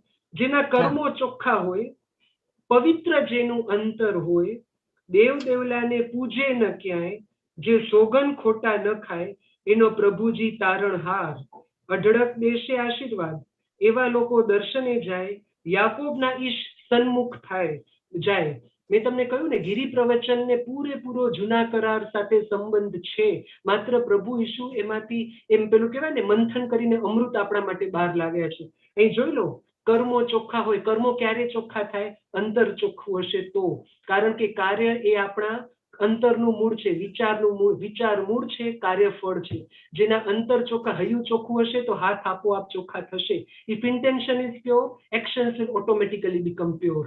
અને એટલા માટે જ પવિત્ર જેનું અંતર હોય તો એના કર્મો પણ ચોખ્ખા હશે. કેમ કે કદાચ કર્મો યોગ્ય ન હોય તો પણ એ લાંબો સમય એના કર્મો ખરાબ નહીં રહી શકે. યાદ રાખો, હું ઘણી વાર મને આ વસ્તુનો અનુભવ થયો છે. એક સાચો ઈશુપંથી જાણી સમજીને ક્યારે પણ પાપ ન કરી શકે. ભૂલથી, અજાણતા, અનાયાસે થઈ જાય, પણ એને અફસોસ પણ થશે કે ખરેખર હું સારું જીવન નથી જીવી શકતો. પણ જાણી જોઈને ઈરાદાપૂર્વક જે પાપમાં રહેતો હોય, કે જેને પાપ બાબતે કંઈ પડી ન હોય, એને હું ઈશુપંથી ખરેખર માની શકાય નહીં. બરાબર. એ જ રીતે જેનું અંતર પવિત્ર હોય, દેવ દેવલાને, માત્ર આ ખોટા દેવી દેવતા છે, એક સત્ય પરમેશ્વર એ તો ખરું જ. આ બીજા ખોટા દેવ દેવલા કયા? એ મારો સ્વાર્થ. મને તો આ જાતનું જ જમવાનું જોઈએ, આ જાતની જ પથારી જોઈએ, એસી વગરની હોટેલ મને ન ચાલે, 5 સ્ટાર હોટેલમાં જ મારે ઉતારો જોઈએ, પેલી બિઝનેસ ક્લાસની જ ટિકિટ જોઈએ મારે. બરાબર છે. ફર્સ્ટ ક્લાસનું જ રિઝર્વેશન મને જોઈએ. આ આપણા ખોટા દેવ દેવલા. અને સોગન ખોટા ન ખાય. સ્નાન સંસ્કાર વખતે આપણે પ્રભુને કેવા બધા વચનો આપ્યા હતા. શેતાનનું મારા જીવનમાં કોઈ કામ નથી, હું માનવ બંધુઓ સમક્ષ શુભ સંદેશની ઘોષણા કરીશ. અને આમાંનું આપણે કંઈ જ ન કરતા હોય તો આપણે ખોટા સુગંધ ખાતા. બ્રહ્મચર્ય, અપરિગ્રહ અને આજ્ઞાધીનતાના આપણે વ્રત લીધા હોય, પ્રતિજ્ઞા લીધા હોય. અને મનોમન બ્રહ્મચર્યનો અર્થ માત્ર શારીરિક સંબંધોથી મુક્ત રહેવું એટલું નહીં. ઈશ્વર સિવાય બીજા બધાને જો પૂછતો હોઉં તો મેં ખોટા સુગંધ ખાતા. પરિગ્રહ, પૈસા મારી પાસે નથી, ચોડાયેલો જબ્બો હું પહેરું છું, માથે વાળ પણ ઓળતો નથી, પરંતુ એક મારી તૂટી ગયેલી પેન માટે પણ મારો જીવ એમાં ચોંટેલો છે, તો હું સાચા અર્થમાં અપરિગ્રહી નથી. આ આટલું બધું સૂક્ષ્મ અર્થ કરવાનો છે આ બધી વસ્તુનો. સ્વાર્થમાંથી આ હદે આપણે મુક્ત થઈશું ત્યારે આપણે ઈશ્વરના રાજ્યમાં, ઈશ્વરના મંદિરમાં પહોંચી શકીશું.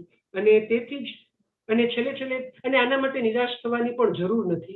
કારણ કે સુભાષિત 23:7 એક બહુ સરસ વસ્તુ આવે છે કે કમનસીબે આપણા ગુજરાતી બાઇબલમાં એ એક્ઝેક્ટલી એવા શબ્દો નથી વાપર્યા, પરંતુ ઇંગ્લિશ બાઇબલમાં બહુ સરસ શબ્દો છે. તમે જે વિચારશો એ તમે થઈ જશો.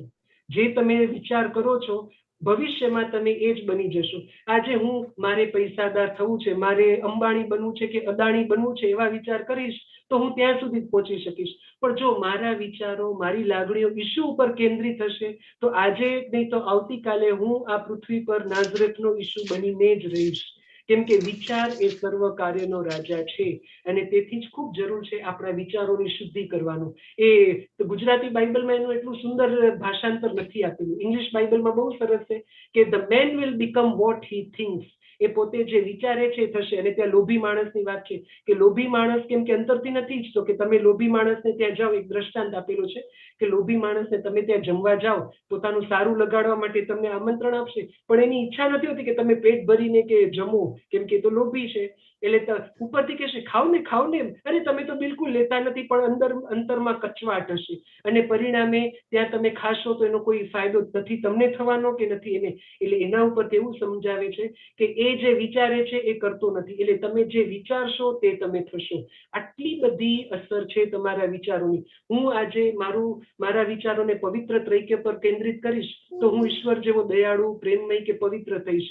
હું પૈસાના પ્રતિષ્ઠાના વિચારો કરીશ તો કદાચ એ મને મળશે, પણ ઈશ્વર તો મને નથી જ મળવાનું, એમાં કોઈ શંકા નથી. એટલે માત્ર આપણે આ બધી વસ્તુના, મેં બ્રહ્મચર્યના નિયમો લીધા છે, લગ્ન જીવન નથી જીવતો, એ તો માત્ર એક બાહ્ય વસ્તુ થઈ. સાચું બ્રહ્મચર્ય એટલે પરમાત્મા સિવાય જે વ્યક્તિના જીવનનું બીજું કોઈ લક્ષ્ય નથી, એ સાચું બ્રહ્મચર્ય થયું. કારણ કે એટલા માટે જ માતા મરિયમનું મેં તમને ઉદાહરણ આપ્યું કે એ કહે છે, મારું અંતર પ્રભુનો મહિમા ગાય છે, બરાબર, અને દિન રાત મારો આત્મા છે પ્રભુમાં રાચે છે. જોયા એ શબ્દો? સતત હું પ્રભુમય છું, ઈશ્વરમય છું. ઈશુમય પણ ત્યાં સુધી કે જો ઈશુને હું બલિદાન મારે ઈશ્વર પિતા માટે આપવું પડશે તો હું તૈયાર છું. એટલા માટે અખંડ કુમારિકા માતા મરિયમને આપણે વંદન કરીએ છીએ કે આપણે તેમના તરફ ભક્તિભાવ દાખવીએ છીએ. માત્ર પેલી શારીરિક કુમારિકાપણાને કારણે નહીં. 10 પેલી કુમારિકાઓની વાત આવે છે, વર્જિન સોલ એટલે કે જેમાં બીજું પાપનું લેશ માત્ર તત્વ નથી, એક ઈશ્વર સિવાય એને બીજી કશાયની પડી નથી. એક એના માટે ઈશ્વર અને ઈશ્વર, એ સિવાય બીજી એની કોઈ પ્રાયોરિટી નથી, એના જીવનનો બીજો કોઈ મકસદ નથી, હેતુ નથી. આ જ્યારે વસ્તુ થશે ત્યારે સાચું બ્રહ્મચર્ય, સાચો અપરિગ્રહ અને સાચી આજ્ઞાધીનતા આવશે, અને ત્યારે આપણે સાચા અર્થમાં શુદ્ધ થઈશું. અને એટલા માટે જ તીતસ પરના પત્રમાં, સંત પાઉલના પત્રમાં 1 અધ્યાય અને 15 અને 16મી કલમમાં આ પ્રકારની વાત આવે છે. તીતસ પરનો પત્ર, અધ્યાય 1 અને 15મી અને 16મી કલમ. પવિત્ર માણસોને બધું જ પવિત્ર છે, પણ જેઓ અપવિત્ર અને શ્રદ્ધા વગરના છે તેમને કશું જ પવિત્ર નથી, તેમના મન અને અંતઃકરણ સુદ્ધા અપવિત્ર છે. અને યાદ રાખો, નવા કરારની પ્રજા માટે તમારા બાહ્ય કાર્યોનું મહત્વ નથી, કેમ કે પથ્થર પરનો નિયમ ગયો. અંતરમાં શું ચાલી રહ્યું છે, અંતઃકરણમાં, મનમાં શું ચાલી રહ્યું છે, એ બહુ મહત્વનું છે. બાહ્ય કાર્ય તો આપણે તમને સાદો દાખલો આપું કે ક્યારેક આ તમે વિચારજો, એક બહુ તમને પ્રેક્ટિકલ દાખલો આપું કે કોઈ સહૃદય માણસ એક નાના છોકરાને ઘણી બધી ચોકલેટ ખાઈ જાય છે અને કદાચ એને થપ્પડ મારી દે છે કે કેટલી બધી તે ચોકલેટ ખાઈ લીધી, કેટલું ખરાબ કહેવાય, તારા દાંત સડી જશે. હવે બાહ્ય રીતે આ ક્રિયા ખરાબ થઈ કે ભાઈ કોઈને લાફો મારી દેવો એટલે હિંસાનું કાર્ય થયું, અને આપણે બાહ્ય રીતે જોઈશું તો એ વસ્તુ ખરાબ જ થઈ કે ભાઈ આ વ્યક્તિ તો ગુસ્સો કર્યો, હિંસા આચરી, અને આપણે એનો ન્યાય તોડીશું કે આ ભાઈ તો કેટલા દુષ્ટ છે, કેટલા કઠોર સ્વભાવના છે. અને હવે તમને બીજી વસ્તુ, કોઈક માણસ, અજાણ્યો માણસ એક નાના બાળકને ચોકલેટ આપે છે. દેખીતી રીતે બહુ સારું કાર્ય છે, પણ એ ચોકલેટ આપીને એને લલચાવીને એનું અપહરણ કરી જવા માંગે છે. કયો માણસ, કોનું આચરણ યોગ્ય ગણાશે? બહારથી બાહ્ય દ્રષ્ટિએ જોશો, પેલો માણસ કદાચ એનો પિતા છે, એને લાફો મારી દીધો, પણ એની પાછળ કે બેટા આટલી બધી ચોકલેટ ન ખવાય, આ તું જે ખાય છે ખરાબ છે, થૂકી નાખ, આપણને કઠોર લાગે છે, પરંતુ એનો આશય શુભ છે. પેલો માણસ ચોકલેટ આપે છે, એનું બાહ્ય આચરણ સારું લાગે છે, પણ એના અંતરમાં કોઈ ખરાબ ઈરાદો છે, કોઈ મલિન આશય છે. અને પ્રભુ ઈશુનો ધર્મ, ઈશુનો પંથ આપણને કહે છે તમારા અંતરમાં શું છે. કારણ કે પ્રભુ ઈશુના શબ્દો, માર્ક 7મો અધ્યાય અને 20મી કલમ, અંતરમાંથી જે બહાર આવે છે તે તમને અભડાવે છે.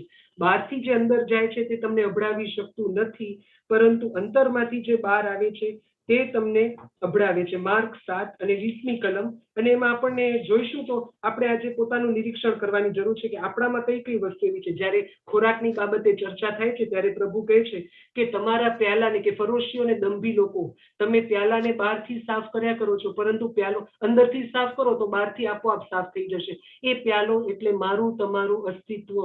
આપણે બહારથી ઘણી બધી સફાઈઓ કરી, નાયા, ઘણી બધી બાહ્ય શુદ્ધિ કરી, પણ આંતરિક શુદ્ધિ બરાબર છે. એક તમને દાખલો આપું કે એક અન્ય ધર્મની વાત છે કે એક માણસ કોઈ ઘણા બધા તીર્થોની યાત્રા કરવા જાય છે અને એનો મોટો ભાઈ એને કડવી તુંબડી આપે છે કે મારાથી તો યાત્રા કરવા નહીં આવી શકાય, પણ તું જે જગ્યાએ યાત્રા કરવા જાય એ દરેક નદીમાં ત્યાં પવિત્ર જળમાં આનું સ્નાન કરાવજે લોકોની માન્યતા પ્રમાણે.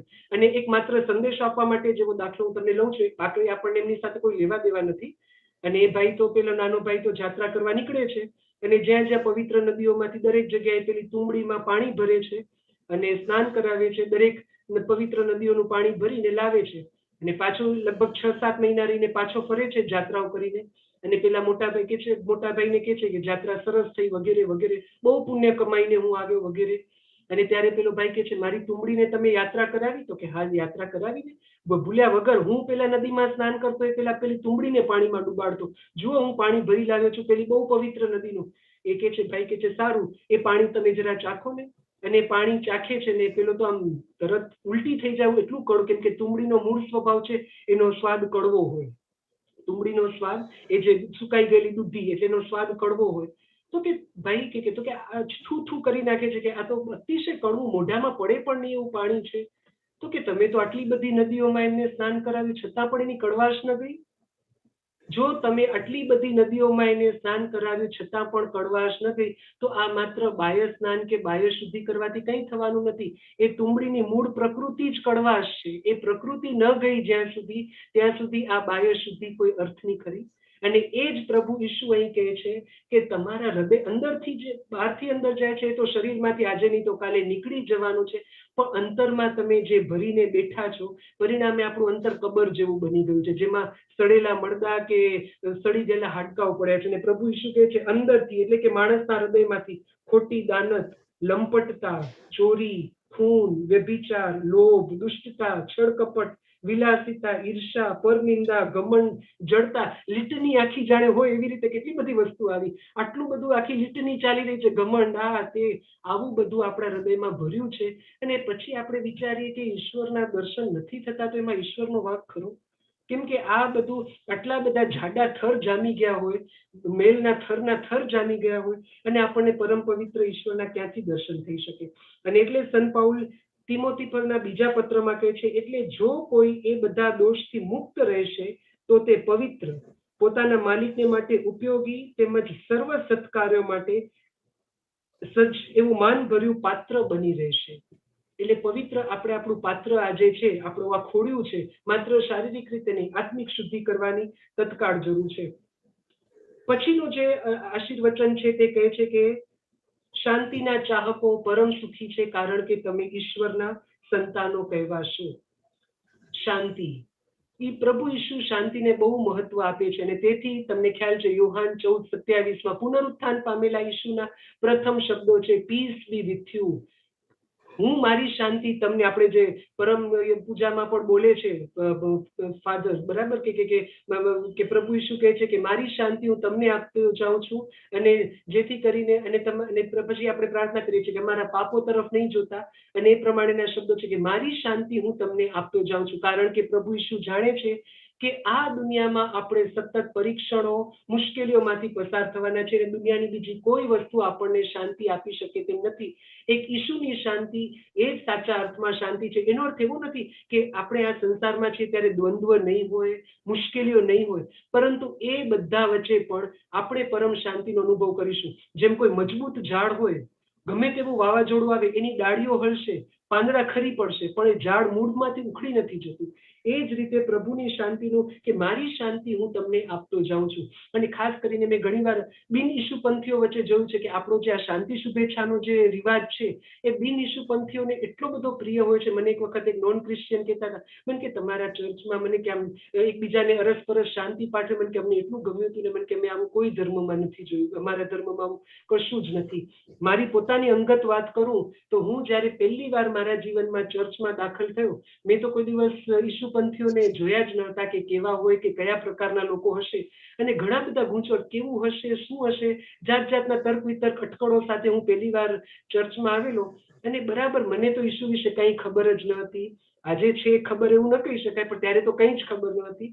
અને હું પહેલી વાર જ્યારે મેં ક્રુસિફિક્સ વધસ્તંભ પરના ઈસુની જે પ્રતિમા છે એ મેં જોઈ, અને મેં તો ખબર નહીં કેવું હશે, શું હશે, અને સૌથી પહેલો મને અનુભવ થયો, પ્રભુ ઈસુ મારી શાંતિ હું તને આપું છું, બસ ચિંતા ન કર.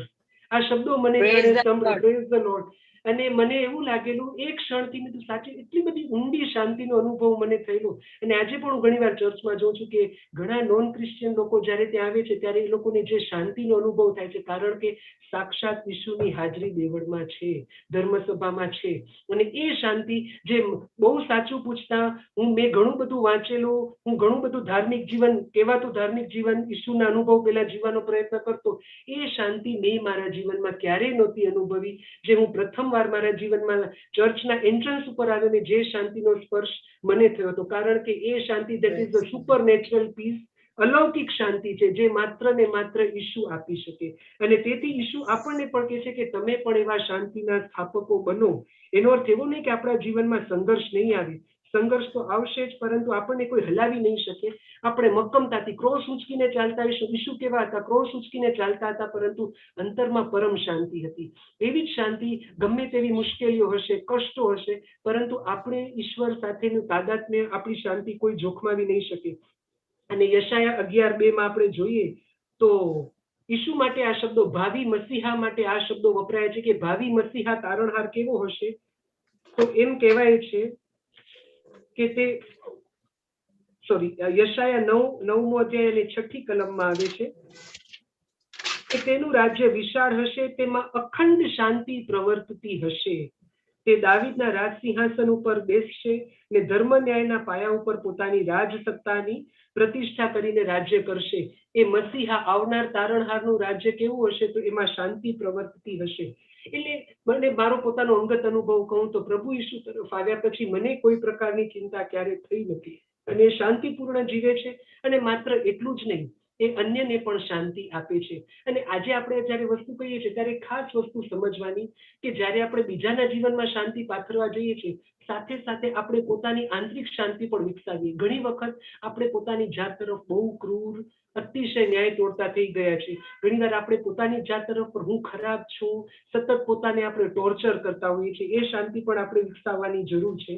અને એ શાંતિ સંત પાઉલ કહે છે 8મા અધ્યાયમાં 35 અને 39મી કલમમાં, એ શાંતિનો ક્યારે અહેસાસ થાય છે? સંત પાઉલ કહે છે, ઈસુથી આપણને કોણ વિખૂટા પાડી શકશે?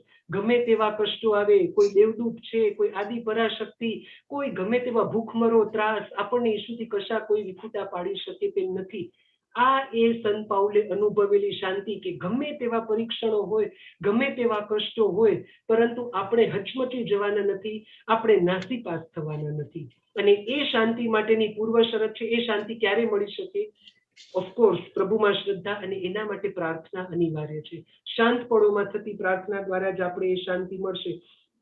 અને એના માટે શું કરવું પડશે? તો આપણા અંતરને શંકા, વહેમ, ચિંતા, પૂર્વગ્રહો આ બધાથી મુક્ત કરવા પડશે. અને છેલ્લો આશીર્વચન કે છેલ્લો બેટિટ્યુડ છે, ધર્મને ખાતર જુલમ વેઠનારાઓ તમે પરમ સુખી છો. બહુ સુંદર વસ્તુ. ધર્મને ખાતર, સત્યને ખાતર જુલ્મ વેઠનારાઓ તમે પરમ સુખી છો, કારણ કે ઈશ્વરનું રાજ્ય તેમનું છે. કારણ કે યોહાન 15:20-21 પ્રભુ કહે છે, જો તેઓ મને રંજાડે છે તો તેઓ તમને પણ રંજાડશે. કારણ કે ઈસુના નિયમો અને આ સંસારના નિયમો એકબીજાની તદ્દન પ્રતિકૂળ કે તદ્દન વિરુદ્ધમાં છે. અને તેથી જ ઈસુ યોહાન 16:33 કહે છે, સંસારમાં તો તમને ભીંસ વેઠવાની જ છે, પણ હિંમત રાખજો, સંસાર પર મેં વિજય મેળવ્યો છે. કારણ કે ઈસુના નિયમો, ઈસુ અને ધર્મસભાના નિયમો અને આ દુનિયાના નિયમો, એને હંમેશા ઘર્ષણ થવાનું છે. અને તેથી આપણને લોકો નહીં સમજી શકે.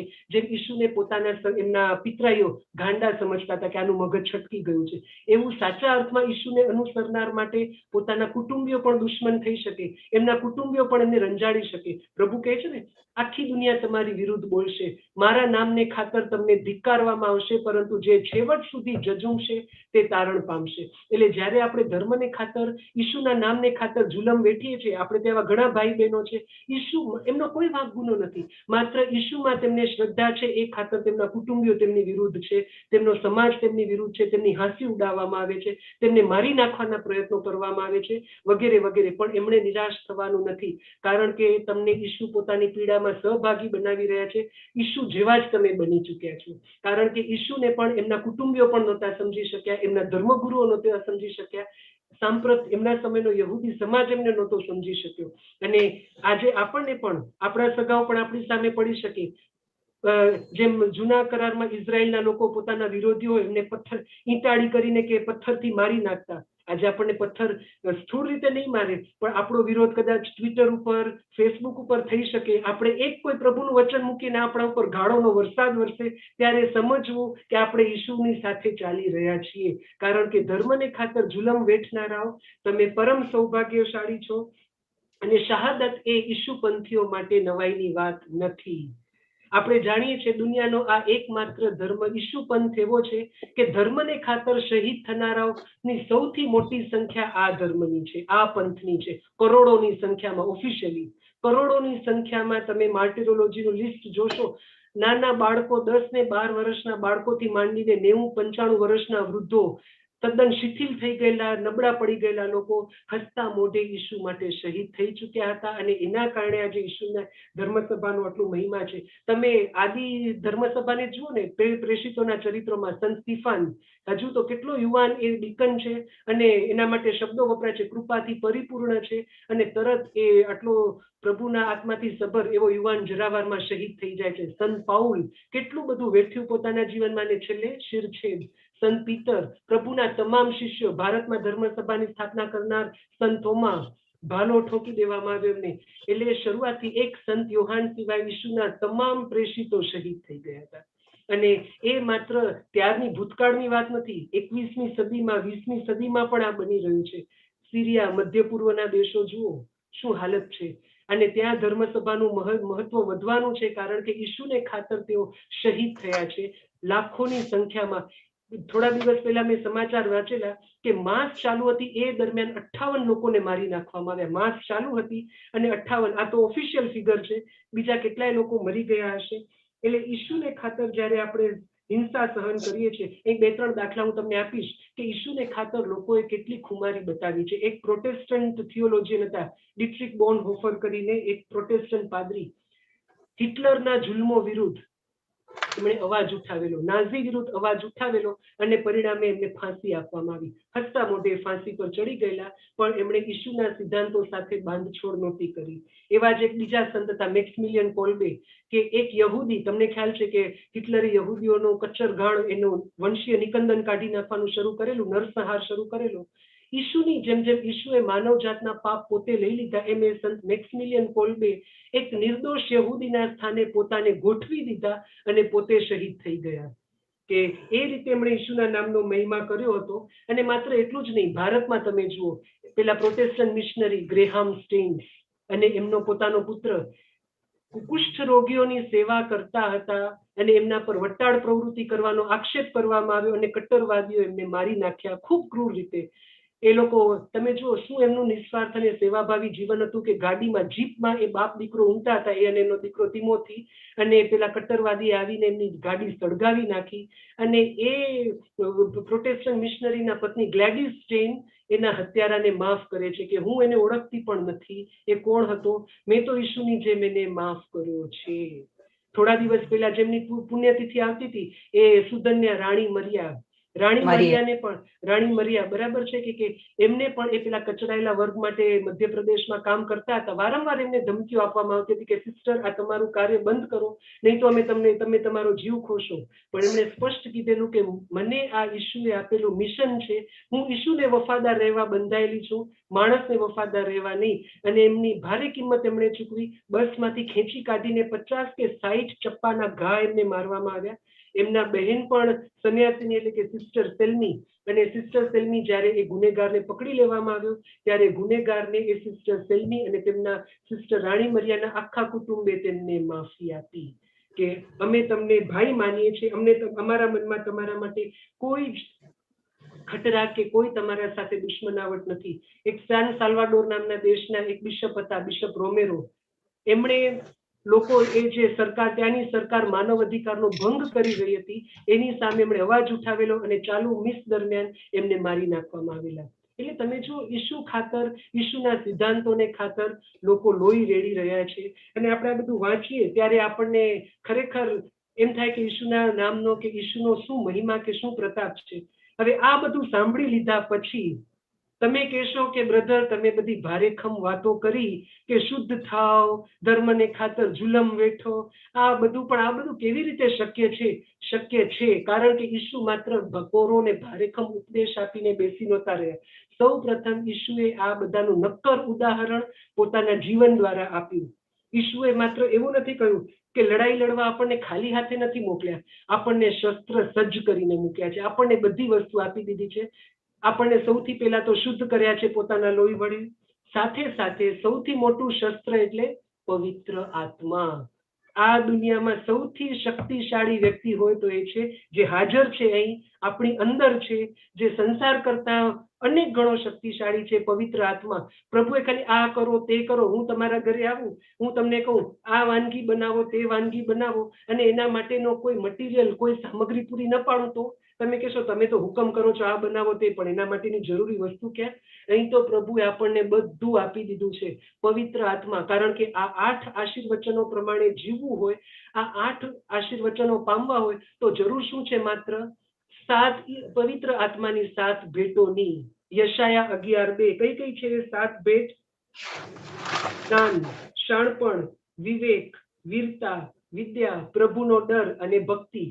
ઇંગ્લિશમાં વિસ્ડમ, અન્ડરસ્ટેન્ડિંગ, કાઉન્સિલ, ફોર્ટિટ્યુડ એટલે કે courage, knowledge, fear of God અને પાઇટી, બધું આપી દીધું છે આપણને. અને બળ સંસ્કાર વખતે આપણે બધી વસ્તુ પામીએ છીએ. પવિત્ર આત્મા આપણી અંદર છે ત્યારે આપણામાં વિદ્યા પ્રગટશે, જ્ઞાન પ્રગટશે, આપણી અંદર વિવેક આવશે, સાચું શું ખોટું શું, નમ્રતા આવશે, હૃદયની શુદ્ધિ પણ આવશે. ફક્ત જરૂર એકમાત્ર શું છે? પવિત્ર આત્મા સાથે એક થવાની. તમને હું થોડું અતિશયોક્તિ નહીં, તમને સાચી વસ્તુ કહું. ઈસુના પૃથ્વી પરના આગમનનું એકમાત્ર કારણ હતું, એક તો પાપમાંથી મુક્તિ માનવજાતની તો ખરું જ, પણ પવિત્ર આત્માનું લાણી કરવી. અને એક સાચા ઈસુપંથીના જીવનનું ધ્યેય એક જ છે, પવિત્ર આત્માને પામવો અને પવિત્ર આત્મામય જીવન જીવવું. એ સિવાય આપણા જીવનનો બીજો કોઈ ધ્યેય જ નથી. કારણ કે આપણા જીવનનો એકમાત્ર ગોલ, એકમાત્ર લક્ષ્ય છે, આપણે આપણા પિતાના ઘરે પાછા ફરવાનું છે, ઘર વાપસી કરવાની છે. આપણે આ બહાર જે બેઠા છીએ, આપણે બીજાના ઘરમાં બેઠા છીએ, આપણે શાશ્વત ઘર તરફ જવાનું છે. એ આપણને પવિત્ર આત્મા લઈ જઈ શકશે. એટલે આ માત્ર ઈસુનો કોરો ઉપદેશ નથી. ઘણા લોકો કહેશે આવું તો અમારા ધર્મમાં પણ કહે છે. સારું, કોઈ ધર્મ એવું નથી કહેતો કે ખરાબ કરો ને સારું ન કરો, પણ એકમાત્ર આ પંથ એવો છે કે જ્યાં એ સારું કરવા માટેની જરૂરી બધી સામગ્રી, બધી શક્તિ પ્રભુએ આપણને આપી દીધી છે. હું તમને એક દાખલો આપું. કોઈ માણસ ડૂબવા પડ્યો હોય, કિનારા ઉપરથી માણસ વાતો કરે, એ તું આમ કર, પેલું કર, વગેરે વગેરે, આવું કરવું જ ન જોઈએ, આ તો આવું કર્યું એટલે તમે શા માટે આમ આવતા છો? અરે ભાઈ, અત્યારે એ માણસ ડૂબે છે, એને ઉપદેશની જરૂર નથી, એને બચાવવાની જરૂર છે. અને એક માણસ જીવના જોખમે એ દરિયામાં કૂદી પડે છે, પેલાને બચાવીને પોતાના પ્રાણના ભોગે લાવે છે. એ પેલા કિનારા ઉપર રહીને માત્ર ઉપદેશ આપનાર, આમ કર તેમ કર, આવું ન કરવું જોઈએ, એ બીજી બધી પરંપરાઓ. અને પેલો એક અજાણ્યો માણસ જે જીવના જોખમે દરિયામાં કૂદી પડ્યો, પોતાના પ્રાણના ભોગે બચાવી લાવ્યો, એ પ્રભુ ઈસુ અને પ્રભુ ઈસુનો પંથ. એટલે માત્ર કોરા શબ્દો નથી. પ્રભુએ આપણને બધી જરૂરી શક્તિ, બધા સ્ત્રોતો આપણને આપી દીધા છે. એ માત્ર ભારેખમ વસ્તુ કહીને બેસી નથી રહ્યા, પોતે જીવ્યા છે અને એના માટે આપણને સજ્જ કરીને ગયા છે, પેલા ડૂબતા માણસને બચાવનાર તરીકે. તો ખાસ આપણે આજે પવિત્ર તપઋતુમાં જો આપણે આ પ્રમાણે જીવીશું, આશીર્વચનો પ્રમાણે, અને આશીર્વચનો આ બધા આપણને આશીર્વાદ આપવામાં આવ્યા છે. આ છો તો તમે પરમ સુખી છો, તમે ધર્મ માટે શોક કરો છો તો તમે સાંત્વના પામશો, વગેરે વગેરે. આ બધા આપણને પ્રભુ શાશ્વત જીવનનો પ્રોમિસ, વચન આપે છે. અને આ જ આપણી સાચી તપઋતુ છે. સાચા ઈસુપંથી એટલે જે ગિરી પ્રવચન પ્રમાણે જીવે છે. અને છેલ્લે પૂરું કરતા પહેલા, આ ગિરી પ્રવચનનો મહાત્મા ગાંધી ઉપર ઊંડો પ્રભાવ પડેલો. અને એમણે ક્યાંક કહ્યું પણ છે કે ઈસુના સંદેશમાં માત્ર એક ગિરી પ્રવચન આપીને ખરેખર ઈસુએ માનવજાતનું આજ સુધી કોઈએ નથી કર્યું એવું કલ્યાણ કરી નાખ્યું છે. અને અંગત વાત કહું તો મને જે ક્રિશ્ચિયન ધર્મ વિશે જે ગેરસમજ હતી, ક્રિશ્ચિયાનિટીને જાણ્યા પહેલા, અને હું જ્યારે કેરલામાં મારા જે આંતરિક હૃદય પરિવર્તનનું બીજ વવાયું, પેલો સાક્ષાત્કાર મને કેરલામાં થયો, અને બીજું જે ગુજરાતમાં આવતી વખતે થયું, પહેલી વાર મેં બાઇબલ હાથમાં લીધું. મને તો ઈસુ પંથ વિશે કશી ખબર જ નહોતી ને પૂર્વગ્રહ હતું. અને મેં કુદરતી બાઇબલ ખોલ્યું અને પ્રભુની પ્રેરણાથી, પવિત્ર આત્માનો ધન્યવાદ કે સીધું આજ માંથી 5 ગિરી પ્રવચનો આવ્યા અને મારું હૃદય પરિવર્તન. હું તમને કહું, મારા આંખમાંથી આંસુના ટીપા પડવા માંડ્યા કે આ ઈસુના પંથ, આના વિશે મેં કેટલી બધી ભ્રમણા રાખી હતી કે આ તો ભૌતિકવાદી ધર્મ છે, આ તો સાંસારિક ધર્મ છે વગેરે વગેરે. અને આ ઈસુના વચનો એ ગિરી પ્રવચનોના કારણે આજે આ તપનને તમે સાંભળો છો. અને એ જ ગિરી પ્રવચન પ્રમાણે પ્રેઝ ધ લોર્ડ, અને એ જ ગિરી પ્રવચનો પ્રમાણે આપણે જ્યારે જીવીશું ત્યારે ઈસુના નામનો આપણે બહુ બોલવાની જરૂર નથી. ગિરી પ્રવચનો પ્રમાણે જીવો, ઈસુનો સંદેશ પૃથ્વીના છેડા સુધી પહોંચવાનો જ છે. આમીન.